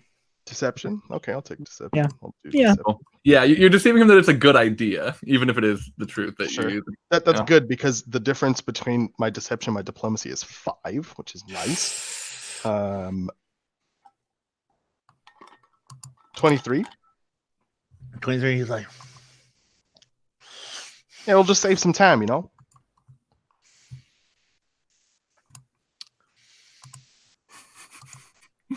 all right, just get in there. All right. Don't lock it up, but I gotta close this up, or I'll get in trouble. No, I get that. Yeah, Remy They're gonna goes, be right down. They're gonna be right down. Don't you worry. Don't you All worry. right, all right. We're gonna patch you up.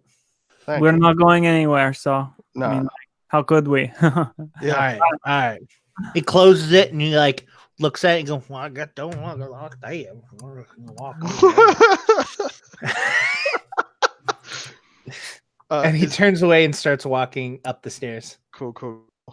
I'm gonna look at Remy. I'm gonna say, I know that we could technically leave now. I guess we wanted and like look for stuff, but maybe we should just stay in here and try to get them to like trust us. You know? Yeah, no, I don't know a reason really for us to do anything like except stay inside the cage and like do the work they want us to do. Also, I kind of need to get patched up as well because the bunk on the head did not feel very good. Hey, go bunk on Oh that. yeah.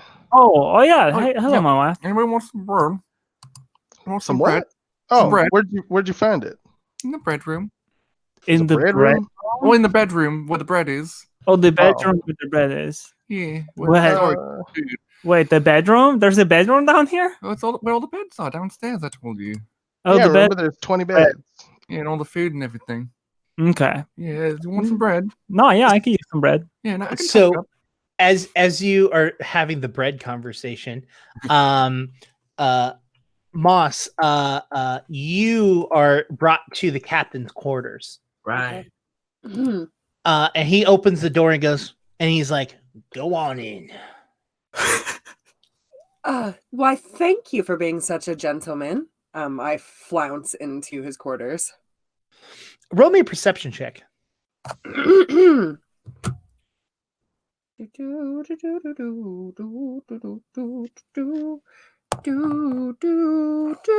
That's 15. 15. Mhm. So you look around the room and it's kind of a modest, like it's not like you would imagine it would be lavish and like Mhm. like amazing. It's actually pretty modest. The nicest thing that's in there is actually a makeup table. Hmm. And you can tell it's a makeup table because there's makeup on it. Oh, wow. Are you an artist yourself? Well, I mean, I like to make the kids smile. What can I say? Oh, so you like to do clowning? I do. I'm so happy you could recognize it. Yes, I studied the art of clowning actually myself. I'm quite a well-rounded performer. I went to clown school for at least a year. Is that true? I was in clowning class like in college. Yeah. I mean for Moss, not Oh Molly. yeah. Oh yeah. I mean, we're kind of the Okay, same. right. Yeah. No, I absolutely think that Moss trained with like many people. Okay. He's like, all right, that's awesome. I like that. Yo, that Do rule- you have a clown name? Well, Moss the Magnificent actually doubles as a clown name quite easily. You notice that there are 3 primary colors on the makeup table. There's white, red, and blue. Those are Okay. the 3 colors that you see on there. And he goes, well, I don't really like women on my ship, but I think you'll make do. We should talk about business. We should talk about maybe what we could do outside of this ship. Those other 3 that we captured with you, they'll probably end up dying, probably on the first or second gig. They always do. But maybe we could pick up some gigs on the side. The 2 of us, we can clown around together. Oh, absolutely. I think that is a marvelous idea. I think before we begin negotiations, I must know your name. My name or my clown name? Well, both. Well, I mean, everyone knows my name. My name is Bogard, but my clown name is Gopo. And with that, we're going to take a break. So if you need to use the restroom or anything, now's the time. Don't let me know. Just go do it. Now's the time to do it. We'll see you in a couple minutes. Hi, everyone. Welcome back to Court of Corvids. As we left off, we had Moss, who was hanging out with Bogard in his quarters, while the other three were hanging out in the lockup. What are the three of you? A little bit. You waiting to get patched up is what you waiting to do. Yeah, that's what we're doing. What are the three of you going to be doing? I mean, he did leave the door the cage. unlocked. Yeah. So are we all cool with just sitting in the cage and just letting it be unlocked? Yeah, no, that's fine with me. We're supposed to be captured. Like, that's the point. Yeah. It might hopefully get us a little bit of good grace so that we can abuse that later when we have the opportunity to murder everybody on this ship. Can I touch you up, babe, before they come back? Yeah, sure. No, that would be great. Oh, yeah. Don't worry about me, the one who's at 4 hit points. Oh, yeah. I'll help you too, Krug. Thanks. It's just early. Only one of you. Well, they're coming back to patch you up. But I was a little bit worried about that because, I mean, every single one of those lizard people that we've met so far seems a little bit stupid. I'm the lizard, I mean frog. Yeah. Whatever. Now enough. who is this stupid? Am I right? Yeah. Okay. So, how long does patching up take? If I use battle medicine, it only takes 6 seconds. Okay, so go for it. Yes, I'm gonna do that. DC 15. Perfect. 17. Perfect. So I believe it's 2d8 worth of hit points back to Remy. After that, what? I said nice 15. Oh, almost sorry. max. Oh, lucky. Do you want me to do? Well, as you're about to do that, like one of them, you can hear them starting to walk back down. Cool. Yeah, then I'm gonna go hide again. All right, roll me a new stealth. Yes, I will roll a new stealth. I also do you? I mean, that's the players. Do you want me to drop you some bread that you'll have to conceal, or should we wait till the patching up is done? No, it's fine. No. No, sorry. No to wit. Okay, yeah. Like, just ask 2 questions, and your response was no. Yeah, I asked 4. No bread, please. Thank you. No bread. Okay. 16. Okay, 16 stealth. A few minutes later, one frog comes down with 2 other frogs. The one comes up and goes, "I'm here to patch you up." Oh. That face, Jake. Oh. Which one of you is hurt? That one right there. Oh, it is right. Krug. Krug is the Remy? one who the bump on the head. Remy, if I survive this, I'm going to end you. I'm completely fine. Whatever you need to do, it is him. All right. And he opens the door. Come on out. Come on out. Have you ever worked on a human being before? Yeah, you're just like cats, right? You know, maybe I should wait for. Oh, shush! Be quiet. I got this. I'm just jostling you. Are you gonna sit down? All right. Gotta be silent, or don't work. It don't work if you talk. That is almost the most worrying thing about this whole situation. What?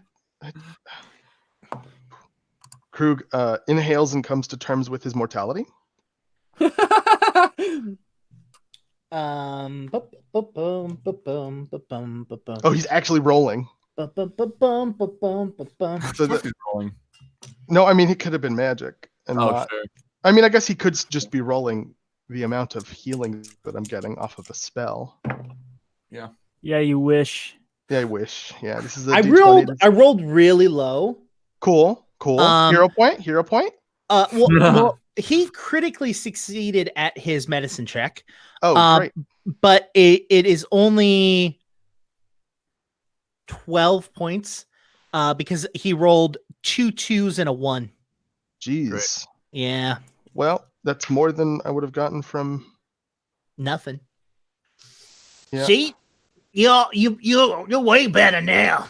Yeah, that feels a little better. Thank you very much. You're really good at people, and I'm gonna like just back away from him and go back into the cage. All right. Well, you have a good one then.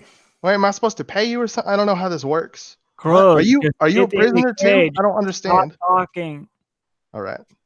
You should listen to that one right there. Well, Thank you. You're welcome. I like you. What's your name? My name is Remy Ashwila. Oh, what's up, Brady? I'm What is your Bodok. name? Well, Bardock? Bodok. Bodock. Yes, sorry. Yeah. But I Yeah. knew a Bardock. Did you? Yeah. Not the Yeah. frog. Not the Oh. frog. Oh, that's cool. That's cool. Well, I better go back up there and start working on the sales. Unless you need something else. You have a good one, all right? Actually, we might need something else right now. Oh, yeah, what's that? What's that? I don't really want to go up there, to be completely honest with you. So I'm okay with saying this took a little bit longer than it actually did. Hey, and we're okay with that too. You know, like we appreciate it. So what you want? What you How want? long have you been here, Bodock? Well, I don't even know what today is, so how would I tell how long I've been here? That is very funny, Bodock. Yes. You have no idea. You have lost the sense of time. Yes.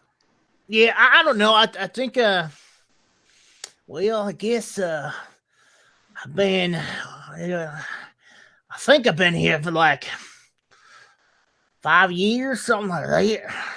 Oh, I see. Were you captured originally, or did you just like join on because you're like, oh, the captain seems really cool? Well, Captain's got a funny thing. Captain's not the nicest. If you can tell, I saw that bunk on the head, but not saying it wasn't deserved for backsassing him, but Oh yeah, okay. he don't take time like that. So no, we all need to work, you know. We were out in the bogs working, and well, he came along and said, "Hey, why don't you get out of them bogs?" And I was like, "All right, what you got for me?" And so then he brought us on this ship, and he said, "We're gonna pay us." And well, it's not as high as he promised to pay us, but it's a good living. I enjoy it. You get to see the lands, which is interesting because before I just saw bogs. Bogs aren't the best. I mean, it's got good mud. I like good mud. I like good mud too. Yeah. Oh, yeah. No, I've been in a couple bogs. Oh yeah. My wife and I used to like we went to like it was like our summer home was in a bog. Oh, you got a wife? I do. Oh, well, my condolences to her. For what? Oh, because I am captured?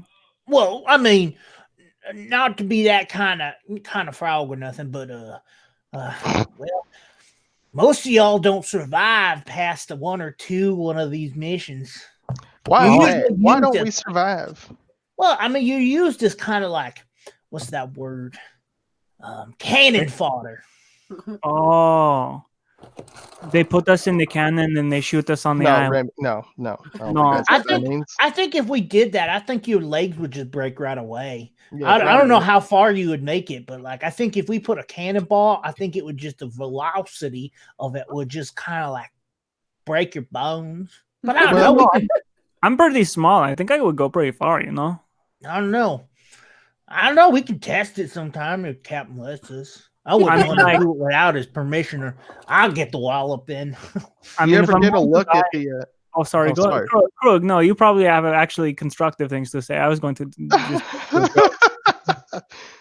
do you ever get a look at the bodies of the people that come back? Like, do you know what happens to them? Is it always something different, or is it the same thing every time?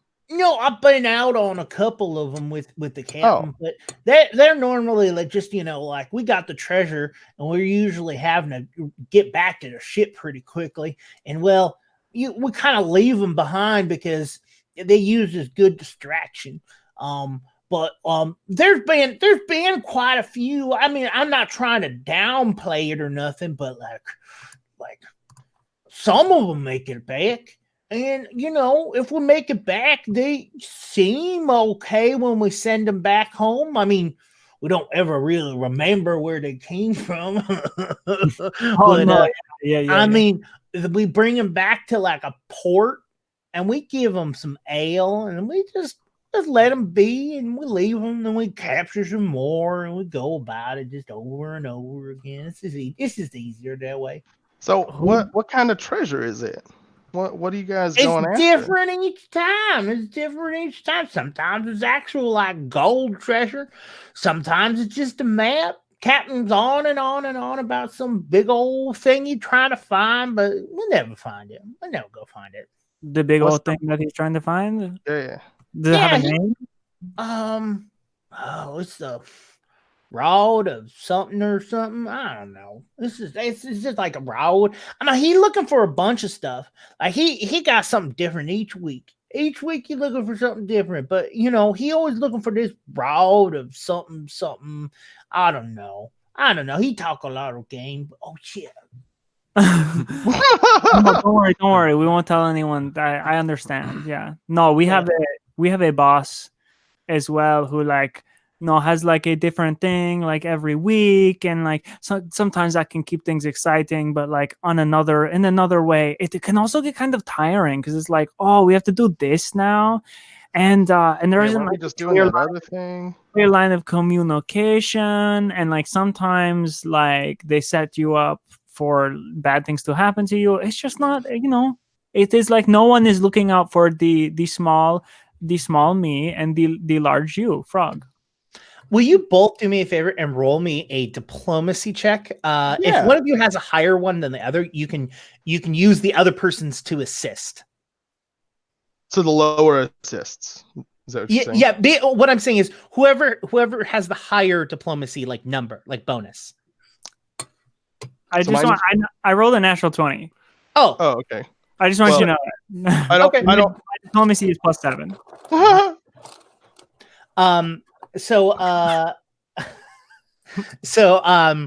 Okay, great. As you're saying that, you're talking, he's like, I know that. Trust me, it's like that on the ship sometimes. Sometimes it's just like, I'm tired. I don't know if you notice or not, but my people don't live that long. And well, sometimes I just think about wanting to go back to the bog, just hanging out in the mud, maybe saying hi to one or two of my little kids. That'd be good. You have kids? Yeah, of course. What proud froggy papa don't have no kids? You're a proud poppy frog. Froggy papa. Kids, you've got kids, but you have not seen them in 5 years. Yeah. And you don't live for very long, so like they're probably not kids anymore. They're probably like adult frogs. I know. They're probably off with their mama. Their mama good though. She treat her right. She teach them good. No, wait. So you have a wife? Yeah. Of course I got a wife. Well, she might be a wife. I don't know. She might be my husband now. How could you ever leave that person? Well, like I said, I didn't really have no much of a choice. Like, I gotta get. Like, I take all my money and I send it back to her. Oh, how do you send it back to her? Well, I mean, there's like we get the short, like where we picked you guys up. I just go into town, or I pay someone to go into town, and just send it by mail. Do you guys not have mail? No, I'm just curious how it, because I mean, unless you're always the one in town delivering the money to the whoever post office, I guess. How are you sure that they're not just stealing it for themselves? Like you're pirates, aren't you? Well, I mean, that's harsh of a word right there. Pirate, that's harsh. That's harsh right there. Yeah. I like to think of myself as a freelance seaman. I'm gonna bite my tongue on that one. And I will not.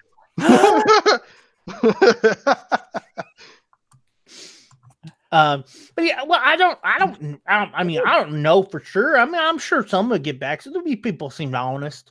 At least I try to put it with the honest people. I mean, they don't know what's inside of it. No, yeah, it probably doesn't sound or feel like money or anything. I do have one question. Mm-hmm. So your leader, I forgot. Bogard. Mm-hmm. Yeah. Bogard who does not like women, Mm-hmm.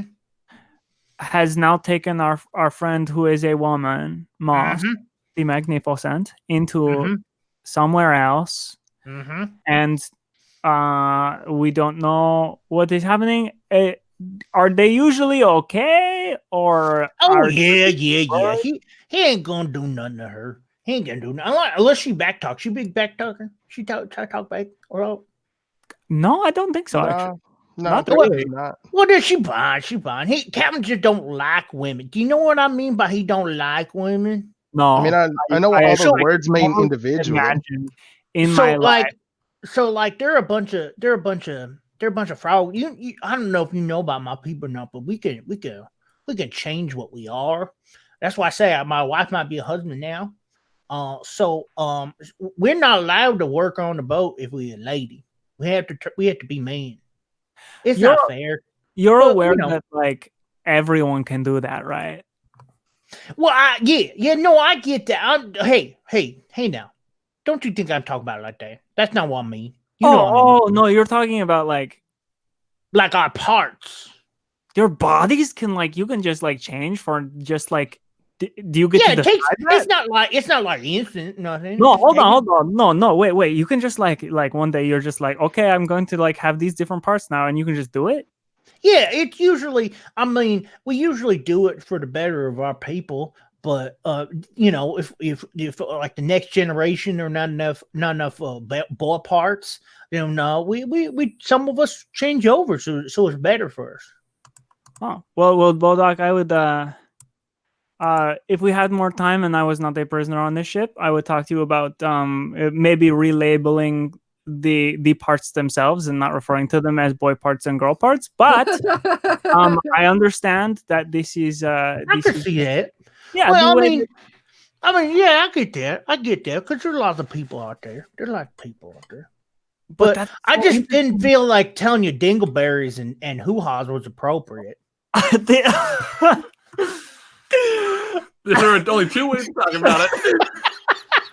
Gotta make a choice. Our frog folk are simple. Dingleberries and hoo-haws. Rami, this ship does. Honestly, this ship does have a terms of service, Rami. So we gotta. Hold on. I'm kind of on board with dingleberries and hoo-haws. Bodoc, I like you a lot. Are you Rose? Who's the Rose? Okay. No, but hold on though. Are you Rose though? No, but really, are you Rose? I don't know what. Spell your name. I'm Bodog. What's your spell it? You want me to spell it? No, if your name is Rose, spell Rose. R S. No. R. Aren't you a doctor? What? I know what I am. Being a medical doctor sometimes, don't mean you know how to spell. Come on, it's not like I got tons of paperwork to do. I'll just patch you up. Take the toilet paper water, put it on you, fetch you up. What was that? All right, never mind. I don't want to know. This is so hard to do.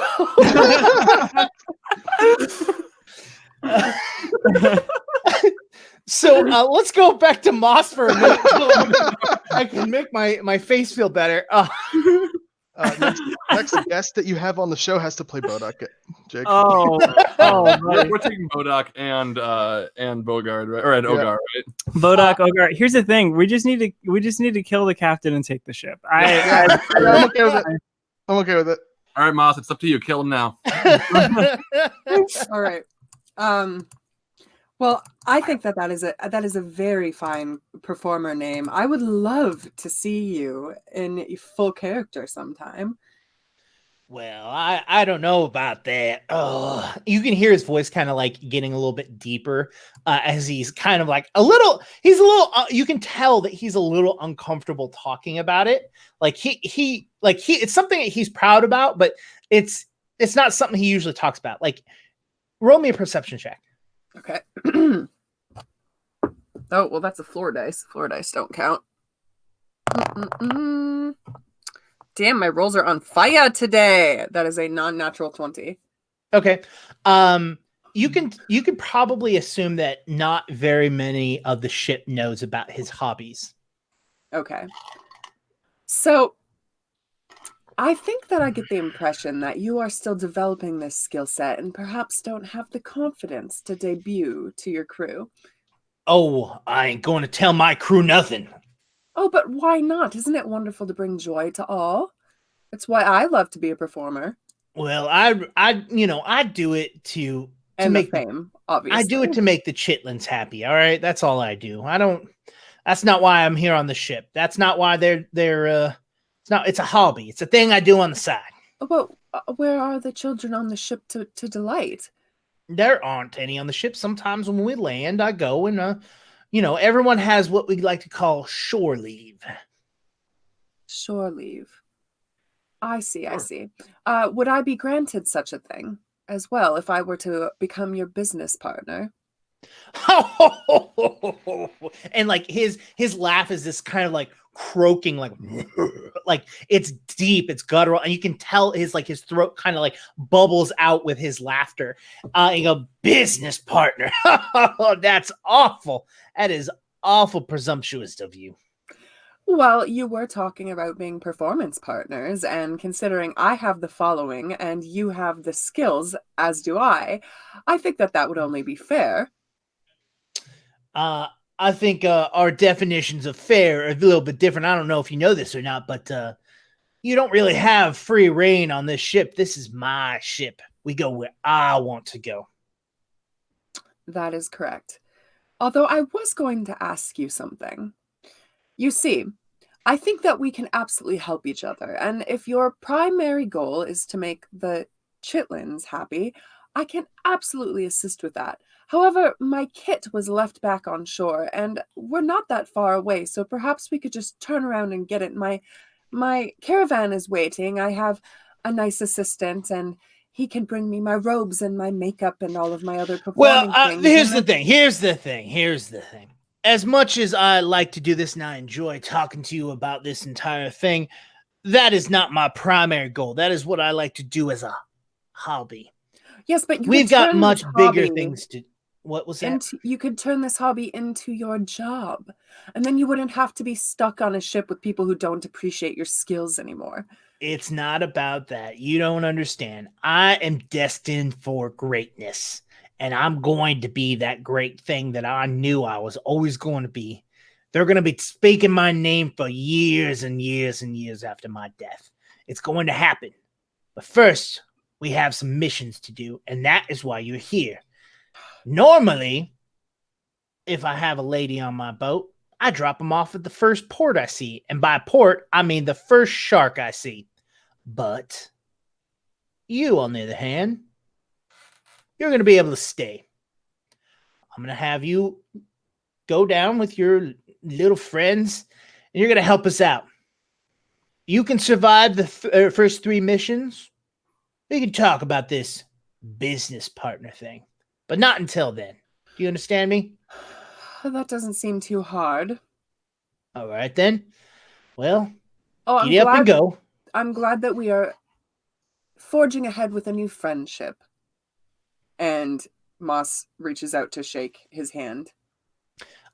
He looks down at it and he has a big kind of thinking about it. And then he reaches out with his 4-fingered hand and shakes it. And when you shake his hand, it's like sweaty and clammy and like just a little bit damp when you shake his hand. And he goes, all right, then. I'll make sure you all get treated all right. You hear me? Oh, thank you so much. I really appreciate that. Mm-hmm. And whenever you would like to play with makeup or practice routines, you can just come get me. All right, then. All right, well. It's so nice to meet you, and it's going to be such a pleasure being on this ship with you. Mm-hmm. And then he walks to the door and opens it and waves you out.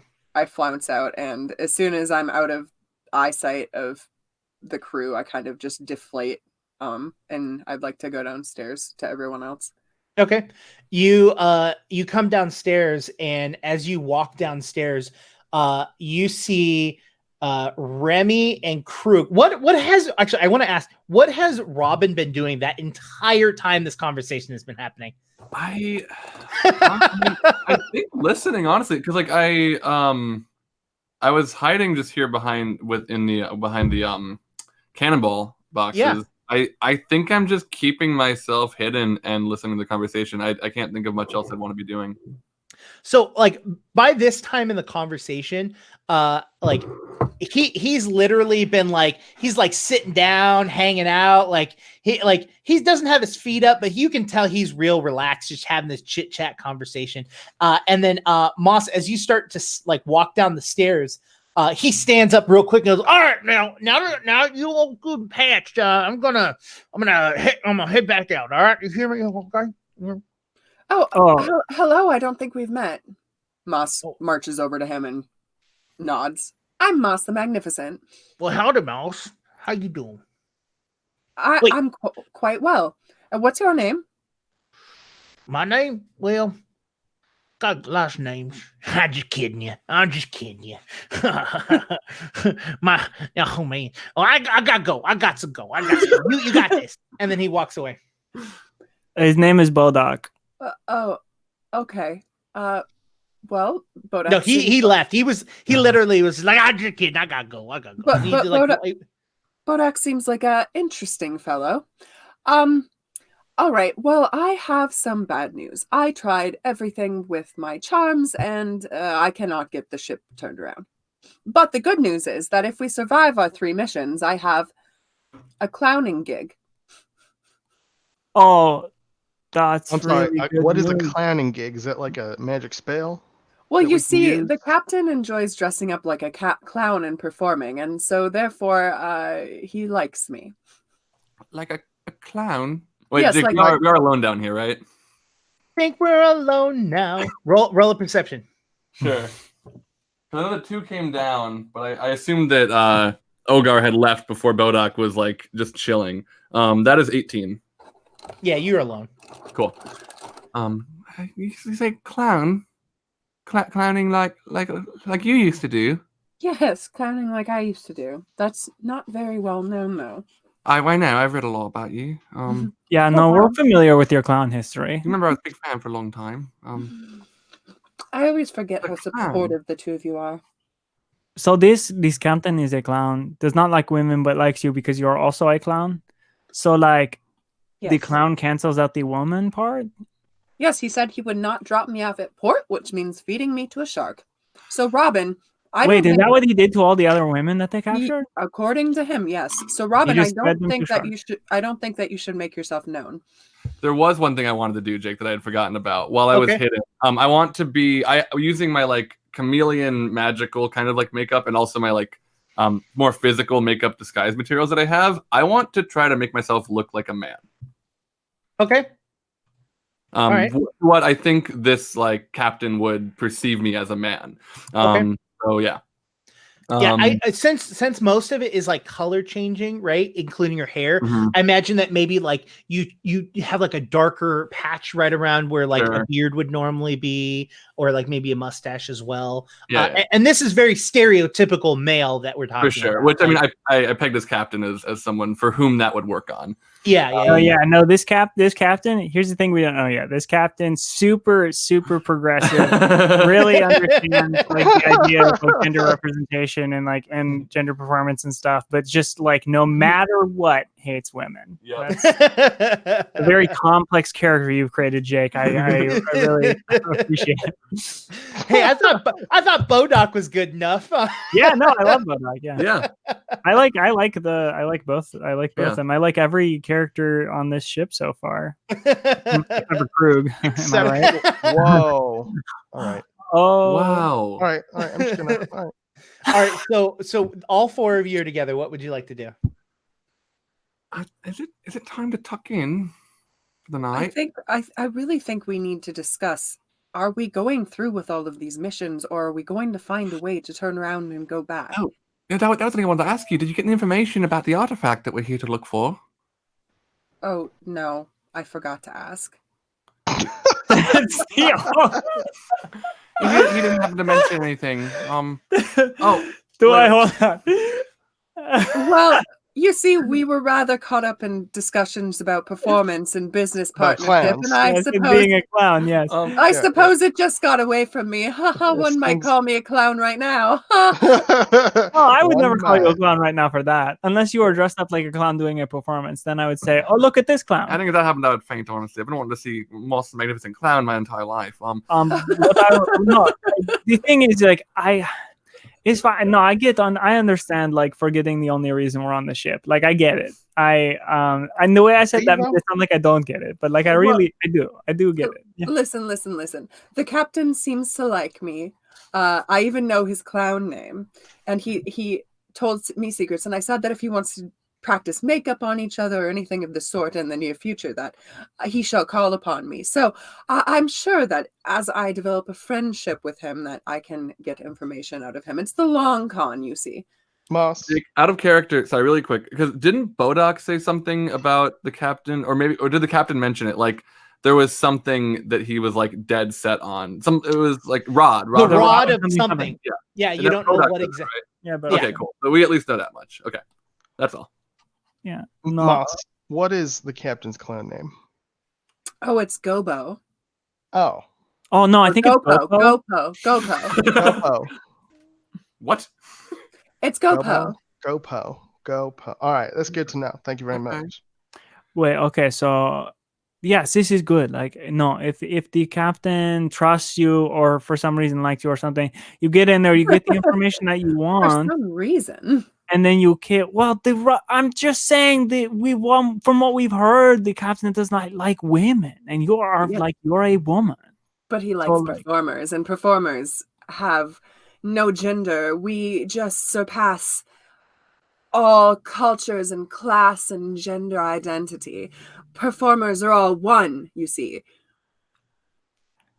Okay. The GM pops in, or he's like every other sexist person, which comes up with an excuse because he thinks that all things of one specific thing are just terrible until one positive thing pops up. Well, this one is okay, not the rest of them. Okay, yeah. So you get on this good side, like you figure out the information. We learn about the things that we need with like the relic or thingy, kind of rod. The rod of something. Yeah. Is that what we're looking for, or is it something else? Well, here's the thing. I mean, our boss told us that the captain knew something about the artifact that we need, but that was really all he knew. So if this captain is dead set on that one thing, I have to assume that that's the reason that Arturo sent us here. Well, it doesn't necessarily mean that he knows everything. He doesn't necessarily know that it's an artifact or know that it's useful in any way. He might just know where it is, but not why it's important. So we don't know what thing we're after, you know? We have to figure out what we're going after. Like that's if only we had like a box where we could talk to Arturo. You know, yeah. Did you see that up in the captain's quarters? Oh yeah, Krug lost the box. I don't know if you're here for that. I think everybody was here for that. Moss? I was here. I just blocked it from my memory. Also, you didn't see the box up there in the captain's quarters? Oh, did I see it? Because I rolled a pretty high perception. You rolled a 15, actually. That's the lowest roll you've done tonight. And that's what allowed you to see that the room was pretty bland, other than the makeup table, which was the nicest thing that's in there. I was distracted by his makeup table. We went on a tangent there, but if it was anywhere, I assume it would be there.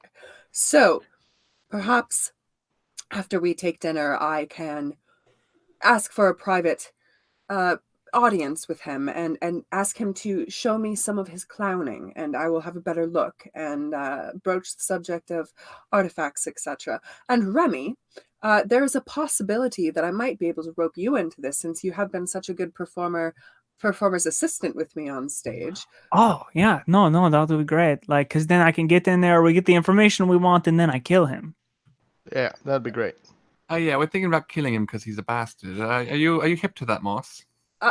For once, I completely agree with this decision. All right, great. Hi. Okay, as soon as we get the information that we need, Well, we should probably wait till we have the thing in our hand because he could lie to Yeah, us we or do need something. that, Yeah, yeah. that's a good idea. I'm thinking a Krug. Sorry, go for it. Oh, Remy, just or good old Robin. fashioned. What is it? A coup? There's another word for it, like a coup on A a ship. mutiny. Mutiny, yeah. Mutiny. Krug, roll me a wisdom check. Wisdom. Oh, natural 20. Get owned. You were brought down by 3 of them, and they beat the ever living crap out of you. And if that was just 3? the crew, yeah, I thought it was more than 3. nope. Okay. And if they were able to beat the ever living crap out of you, and Mhm. they're listening to the captain, Mhm, you mhm, can mhm. only imagine how strong the captain is. I thought there were more than 3. I'm gonna go ahead and be like, you know what, Remy? Yeah. I was reminded of something just now as I'm scratching my head, and then I like my hand comes away from my head, and it just has like a little bit of blood on it, and I'm like, this was just 3 of them. They are not. I don't think we can mess with these people. Yeah, no, we get them on our side. We kill the captain. We take over this ship. Right, but I mean, presumably, if this captain's like such a big jerk to all these people, and they don't fight back, presumably he's, a pretty powerful dude. Well, yeah, but like I am me, you are you. Robin is her. We've got Moss Magnificent with us, Krug. Are you forgetting who she is? I think the 4 of us Thank you, together. Welcome. If the other smaller frogs do not defend the bigger frog, then I think we have a fighting chance. I mean, like, yes, I am the only one who got hit, and it was really bad. I know. What if we poison his clown makeup? That's not the worst idea. Well, all right. Let me. We could also, if we get the crew on our side, like the whole crew on our side, I'm on board. But that's, let's put it this way. Can we try to just be careful and prioritize living? Yeah, here's the thing. This is all going to be moot until we for sure know that we have or will soon have the artifact. The rod. Maybe we table it until we know more about what we're going after. It does not. So, just kind of going over like what you remember from your conversation with Arturo is that Arturo isn't sure of what the item is, other than there's rumor that this captain knows where it is, right? Sure. And this captain is currently searching for a rod of some sort. They may not necessarily be one and the same. Yeah. Yeah. We need more information for sure. And I think if it does come down to a mutiny, we're going to need a combination of combined force, having the underlings on our side, and outsmarting the captain, which I think should be the easiest of the 3. If we are trying to, as you say, prioritize living, Krug, from what I have heard and what we have heard from all these people about these things of people going out on these islands and doing these like whatever, almost nobody survives, like even 1 or 2 of them, let alone all 3. So we don't even know what is more dangerous, trying to take out the captain or trying to do these things they want us to do. We're cannon fodder. Yeah, the people that they normally take are not people that are capable, it seems like. How do you know? Because they get kidnapped from a bar. Like, that wouldn't have... We got kidnapped from a bar. Yeah, but we wanted to get kidnapped from a bar. Yeah, we went along with it. You think that would have worked if we didn't want that to happen? I don't think... I mean, it was such a... No, it kind of seemed like none of you really were able to stop it. I mean, none of us tried to. I don't know where you got an idea. We weren't trying to. I jumped into a hole. No. You jumped into a hole to like follow us. I know that, but like Krug, like what happened to you? I don't remember. I was very drunk. Well, that's fair though. You were taken down by 3 of them. You just told us 2 minutes ago. No, that was a different time. No, Remy's talking about in the bar. What happened to me in the bar? I don't know. In the bar. Oh well, the pirate came. Like I said, wasn't the pirate. A woman came to get you. Where's she at now? Yeah, a woman came and got you, and you went to like a back room, and we didn't see you again, and then you are unconscious on the floor. So Yeah, I don't know. Very capable, Krug. Very capable. Look, all I'm saying is that if they're getting people to use them as cannon fodder, they don't necessarily have to be the most capable people in the world. If they're just a distraction, like a warm body that moves, we're hopefully a little bit more capable than a warm body that moves. So maybe we can get through whatever it is that they put those people through. But I actually already have been just utterly annihilated by just 3 of the crew, who are ostensibly weaker than the captain, presumably because they let the captain be a giant jerkface to them. All I want to avoid is us biting off more than we could chew. There's a saying, something like the I don't know, the evil we know versus the evil we don't know, or something. Oh, right. Yeah. I don't remember like what the devil you know is something more than the devil you don't, or something. Typically, the one you know is better because you can prepare against it. I think is the sentiment. Is that? Yeah, the devil you know is beats the devil you don't. The beats. There's a devil. There are two devils. There's 2 devils on each of your shoulders. And you know one of them. Well, you gotta feed one. You gotta decide which devil to feed. Isn't that the one? No, I think it's a drink though, isn't it? I don't think it's food. 2 devils is a drink? That sounds so tasty. As you're having this conversation, you start to hear the very familiar flappy flap sounds of the slappers coming down the stairs. Of the slappers coming down the stairs. At least we know that they will never be able to stealth, because that is the loudest foot ever. You hear can you roll, Robin? Can you roll me a stealth again? It's pretty low, but there's always chances of 18. Cool. So they start coming out, and there's 2 of them that come down this time, and they've got food, it looks like. And they come in and they go, here you go. Here's some bread, and here's an orange for each of you, and hands you 3 pieces of bread and 3 oranges. He goes, and you wanted water, didn't you? I did. Yeah, I think that all of us should have some water. Yes. Okay. And the other one puts a bucket of water. Thank you. Yep. There you go. Well, they came from up, Jake? Yeah, they came from on the deck. Cool. Because the food is stored in the same place they sleep, which is lower, right? There are food and other things are stored. No, they're stored. Okay, cool. But we are seeing now that there is some place where there's food up above.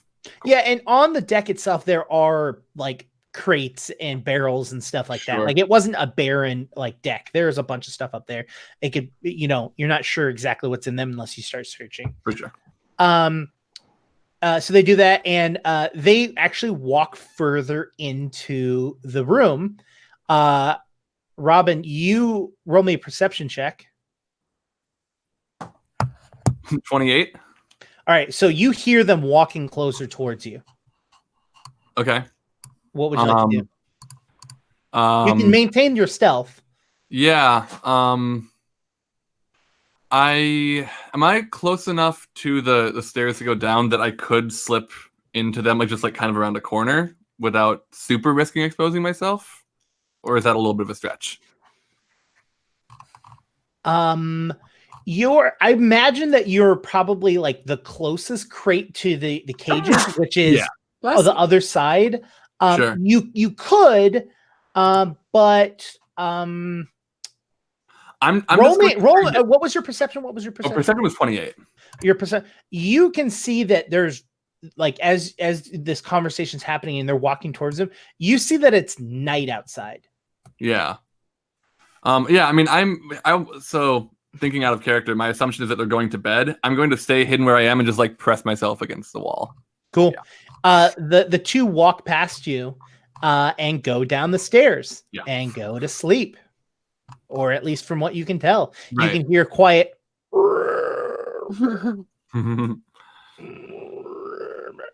Anyways, yeah. Okay, no, so we're alone in that. Yeah, just slowly. Oh, I don't know how anyone's supposed to sleep through that. It's not. Honestly, I mean, Remy and I should be used to it. It reminds you of the swamp a little bit, doesn't it? Yeah, no, it's sort of like white noise. Yeah, I Does think it it make might you help me. homesick? Eventually. Oh Sorry? no, I've never been homesick in my life. Everywhere I go is my home. Yeah, that's the nice thing about traveling. I'm of the same ilk. So I think just to kind of round up our plan, I think wait and get more information. I think we should do the first mission. I don't think it should be that dangerous for us, honestly. We're pretty strong, pretty powerful. I'm also thinking, so I'm gonna keep myself scarce. I don't want to do that the whole time. I'm preparing. You've all noticed I've got kind of a beard coloring here. I'm hoping that I can kind of make the captain, if he does see me, think that I'm a man. So if you see me around the captain, if that does happen, maybe just say, "Oh, it's a man." Or something like that.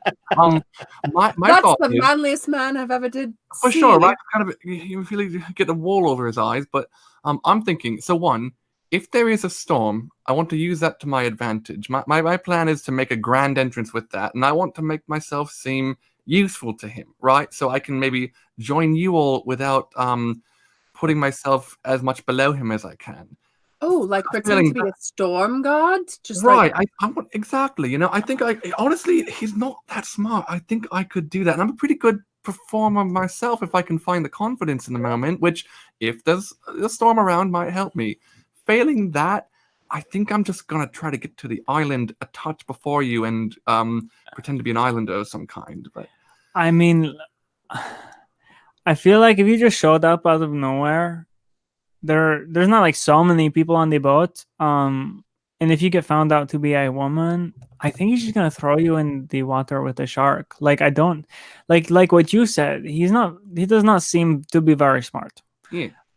So to me, like making like a grand gestural entrance, like being like, "Oh, I'm very powerful," won't be like, "Oh, that's very useful to me." I think that would be Sure. more threatening, and he would just throw you off the boat I don't or know, I like kill mean- you or something. It depends on some kind of mission, though, right? Like maybe I was sent from like the storm gods to help him in that. Does he believe in the storm gods? I don't know, Moss. Do you think he believes in the storm gods? You talked to him for a while. well, I think that creatures such as these with lower intelligence definitely are usually god-fearing. Moss, this could be a very good opportunity to use one of your brand new spells. Oh yeah, would that be augury? Yeah. Oh. Yeah. How does augury work in this game? Yeah, I've not done it. So DM, please tell me what to do. All right, let me get the full description of it real fast. I have it up if I you like want. forgot me to that I read pulled it. that. Jake, No, I've got it. I've got okay, it. cool. So it is a 10-minute spell. It's a divine spell. It takes 10 minutes to cast. You gain a vague glimpse of the future. During the casting of the spell, ask about the results of a particular course of action. Cool. The spell can predict the results up to 30 minutes into the future and revealing the GM's best guess among the following outcomes. Wheel, which is the results are good. Woe, which is the results are bad. Wheel and woe, which is the results will be mixed of good and bad. Nothing. There won't be any particular good or bad results. The GM rolls a secret DC 6 flat check. On a failure, the result always is nothing. It makes it important to tell that whether a nothing result is accurate. If anyone asks about the same topic as the first casting of augury during the additional cast, the GM uses the secret roll result from the first casting. If circumstances change, though, it's possible that to get a different result. So this is saying a 30 minutes into the future. So it's not necessarily a perfect example of this, but well, we could. I mean, if we were to like look in the future and say, if Robin went up and very convincingly seemed to be a storm god sent to help him, would that work? Mm-hmm. Then that would give us an answer. That's fair. Okay, so I think I shall divine something now. I can do, real magic at times. So I'm just going to settle myself over here on this very comfortable looking cannon. So I'd like to cast augury. And what do I roll? You don't roll anything. You just cast the spell. Okay. So I'm going to cast it and I'm going to say, like, if in 30 minutes Robin went up top and was a convincing storm god in the middle of the night, would that work? So what are you? Is this going to be just more like a meditation, or how would you like this casting to work? Are you reading tea leaves almost? Yeah, that sounds good. That seems like more my style. Probably have my wand out. I'm like, I've pulled some tea leaves from a pouch somewhere on my person, and have them in the palm of my hand, since I doubt I have a cup right now. I mean, you've got that bucket there, and okay, I mean, yeah. and I imagine that each of you probably carry at least like a stein or something with you. All right. I mean, that's a very common thing that usually comes with adventurer packs. Okay, cool. So you my stein. Yeah, you pick it up, you put the tea leaves in it, and you kind of close your eyes and you put your hands on it, and you end up pouring the tea leaves out, or pouring the water out, and seeing as the tea leaves land on the floor, and you look at it, and this vision, this feeling comes across you, and you get over you, and it is the sense of great woe. I have communed, Robin, and I don't think the storm god plan is going to work. If you would like, this is a homebrew thing, and just because I feel like you should get something more out of this than that. Sure. Roll me, Moss. Roll me a perception to kind of understand further of what this woe could be. Natural 20. Whoa. Okay. Whoa. You get a feeling that like you get this feeling of woe, and as you open your eyes and you can see outside of one of the portholes a very clear starry night, and you're just like, how would a storm god show up without there being a storm? So I relay this information that I perhaps could do this again in the future when there is a storm brewing, but for now, you would have to time this very perfectly. And who knows if we're even going to have a storm on this journey. That's fair, yeah. Oh, that's the other thing. My magic's feeling strong. Actually, I gotta say, I kind of like being out here. We haven't really spent time on the open seas, babe, and so I'm enjoying that with our time together here. As I was reaching out, I got the sense, still kind of piecing it together, but remember the druid chief back from where we were, the one with the antlers. With the antlers, yeah. Yes. I think she's in trouble. I mean, like, that's not a surprise. Not a surprise. But yeah, I mean, she seems to be in enough trouble that just that fact is reaching me. So just something to look out for. Yeah. I don't know whether it's going to be pressing or pertinent, but no, I mean, like, I wish we could do some. I wish we could like split ourselves into other people, like.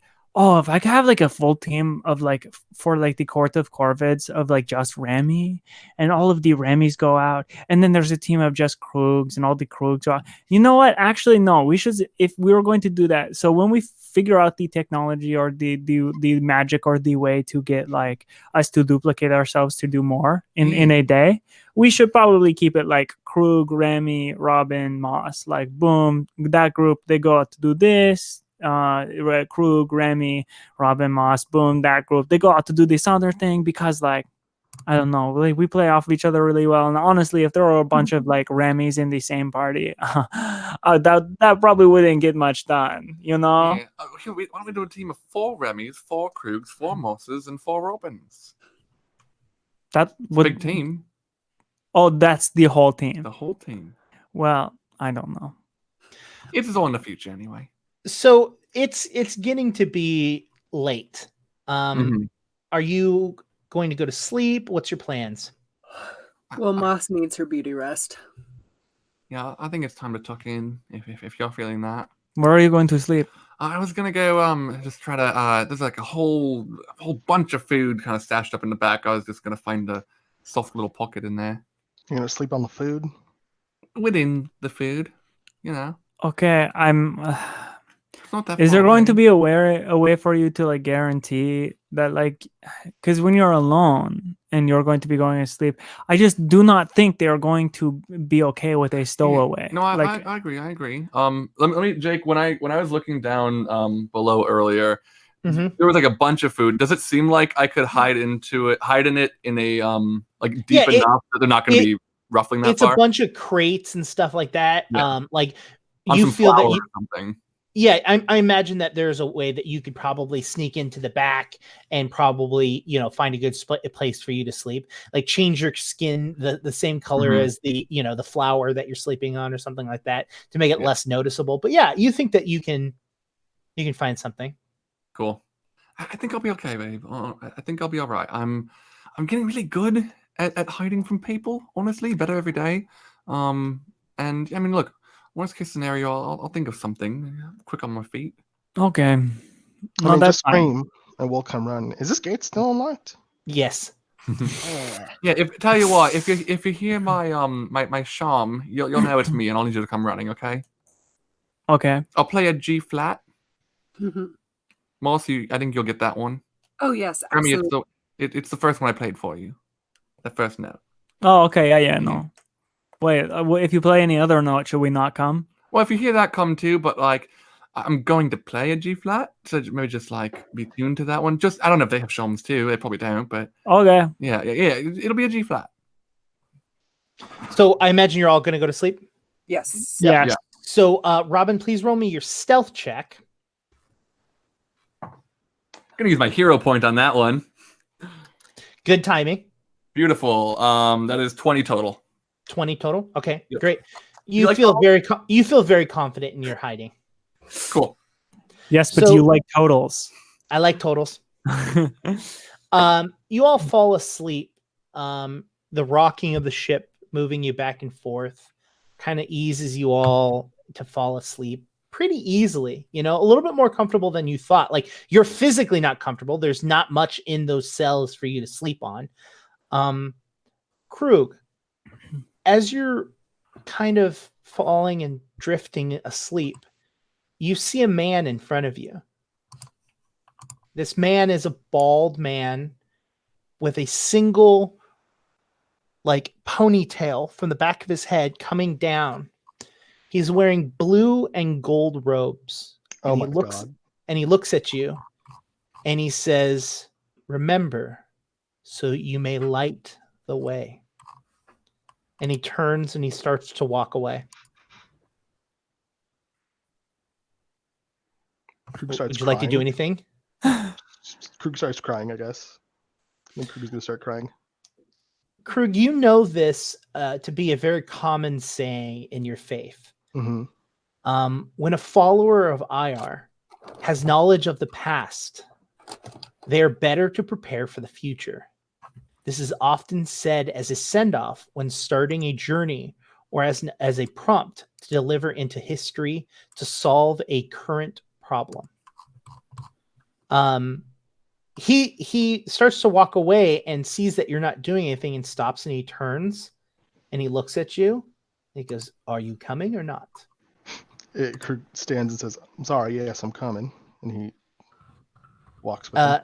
As you get up to him and kind of look forward, you realize that you're no longer on the ship, but you're back at your monastery. And he's walking through the monastery with you. And roll me a perception check. Oh boy. Ready for Krug to make himself look silly in front of a deity? Oh, okay. Total of 20. So you're walking, and this is your monastery, but not only is it your monastery, but this is the monastery before you left it. And in fact, you see yourself practicing. You remember that beating that you got so viciously before from someone that rival of yours. What was that rival's name?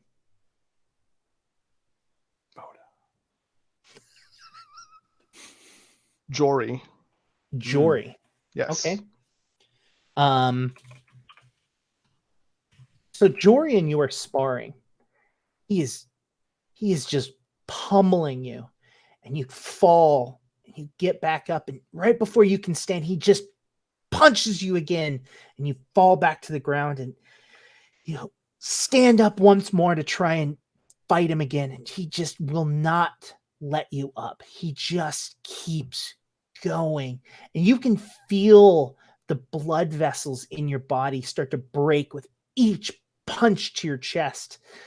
You can feel that your chest is starting to get tender. Your arms are tender. And he finally looks at you as you can barely move your body. And he looks at you and just turns around and walks away. And as you're laying on the floor, you roll over onto your back and look up to the sky. You very vividly remember this moment of your past. And you just stare off to the clouds. You stand there. You get back up. And you walk in very slowly to the monastery. Not to tattle, not to talk to anyone, but just to be there, just to remember why you're here.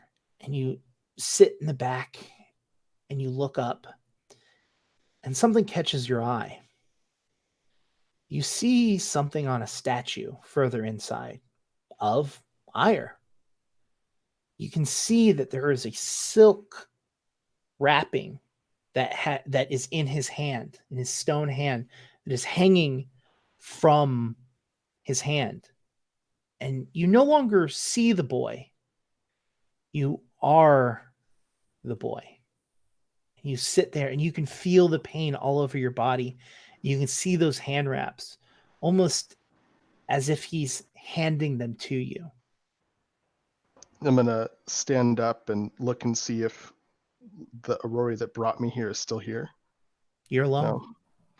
I'm going to take them from the statue's hand and look at the statue, look at the statue's eyes. So you start to move towards it. The statue's on the other side, so it takes you. With each step, you can feel your muscles just tensing, and it's cramping as you're moving closer. It's hard, but you keep pushing yourself. You make it to the idol, and what were you going to say? And not only is Krug like trying to push through the pain, but he's trying really hard to like not show that there's any pain. He's trying to like walk tall and like look almost as if he's walking towards the deity, except for it's just like a statue, right? Gets to the statue and grabs what it's holding, and I mean, assuming nothing spectacular happens, looks at the statue and bows and says, "Thank you, Master." You do that, and you bow, and the wrappings aren't in your hand. They're actually all wrapped around your arm, all around your fist, properly knitted between your fingers. And as you look at your hands, the ground around you starts to break up around you and shatter, and the like jagged rocks start to poke up around you. And you look, and the monastery starts to shake, and the monastery cracks open, and a bright shining light comes in. Are you having a dream there, buddy? What? I'm sorry, what? You kicking around a lot in your sleep. You all right there? I mean, yeah, I'm fine. Just sleeping, man. What time is it? Where? It's pretty late, but you'll be okay, all right? Thanks. Thank you. All right. And that's where we're going to end tonight's episode. Nice. Was that the grumpy one, Jake, from earlier? That was Bodok. Oh, that was Bodok. That was okay, Bodok, cool. yeah. Cool. That was the new player character. Yeah, so there you go. There's a little bit of Krug's kind of history and past. And we got to dive into a little bit of who he worships. Lord Dump. Yeah, as chat says, oh shit, Krug Dream Lord Dump. Yeah. All right, awesome. Why don't we go around and everyone say goodbye and whatever you need to say. Let's start with Jonas. William, go for it. All right, I have been Jonas Newhouse. You can find me on Twitter at Jonas Newhouse. You will also be able to find me here on Tuesday and every Tuesday in William's game Hijinks and Handlebars, currently Hiatus and Handlebars. And I'm in a band with William called Glass Beach. We're on all of our social media at Glass Beach Band. Recently, we launched a Patreon just yesterday, and our first album is out on all streaming services and in many, many record stores. So check that all out there. See you on Sunday, if not on Tuesday. Yeah, I'm William. I'm playing Remy Ashwillow. You can find me on Twitter and Instagram at KWilliamWhite. I run a show called Hijinks and Handlebars. It's an actual play Kids on Bikes tabletop live stream. Currently, we're doing Dungeon World as a mini series. Now that we've gone remote, don't really super feel comfortable like continuing the campaign as was, based kind of primarily on like the technology of the cast as a whole. So that's going to be what we're going to do for the foreseeable future. The Dungeon World campaign, we had our first episode. It went really well. It was super fun. We just did it. We're going to be continuing it on Tuesday, and that's what we're going to be going forward with. It's really fun. I love GMing Dungeon World, so hopefully you all will like that. If you haven't heard of the show before, if you haven't seen us play, if you're not familiar with Hijinks and Handlebars, you can at least go check out the Dungeon World episodes. Start there, see how you feel about all of us as like players and our chemistry and everything like that. And if that grabs you, then go back and check out the Hijinks and Handlebars Kids on Bikes campaign. It's a continuous campaign. Check that out. Yeah, and check out Glass Beach and go to our Patreon if you're fans and help us out there. Yeah, I think that's it. Check out Hijinks and Handlebars social medias. That's at Handle Stream. Krug, you're up next. I'm Krug. You could talk to me on Twitter at KrugQT, or you could just like DM me in Discord, or like just at me in Discord. And I already talked about Game Gorgon. You should watch it. And I'm super down, by the way, for the idea of doing the like unabridged Game Gorgon while we're doing isolation-based activities. Sure. So yeah, we should talk more about that. Cool. Molly. I have been Molly McIsaac playing Moss the Magnificent, and this is Mochi the Magnificent, who has to be close to me all the time. And you can find me all across the internet at Molly McIsaac. That's Isaac with Mick on the front, 2 A's, not 2 S's. And you'll see me tweet about all the random things that I do. Yeah. I might do a makeup tutorial later. I don't know. On Facebook. It depends on my spoons. My name is Jake, and I have been the GM. If you want to talk to me, best place to talk to me on Twitter is at IndigoQT, or hang out and message me on QueueTimes Discord. Or if you are a Patreon member and you pay $5, you can join the Patreon Discord server where we play Pathfinder. We have a bunch of GMs who run people through games. I'm trying to fit it somewhere in my schedule to also run games. But it's a tight thing. It's a tight thing. Yeah. But yes, join us there, be a part of that. I would like to thank our newest mod, who has actually been helping out a bunch. Not Always Weak is their Discord name, or no, is not their Discord name, is their Twitch name. Thank you so much tonight for helping out. It's actually really nice having a mod in chat for this. But yes, thank you all, everyone, and talk to you guys later. Bye. Bye. Bye.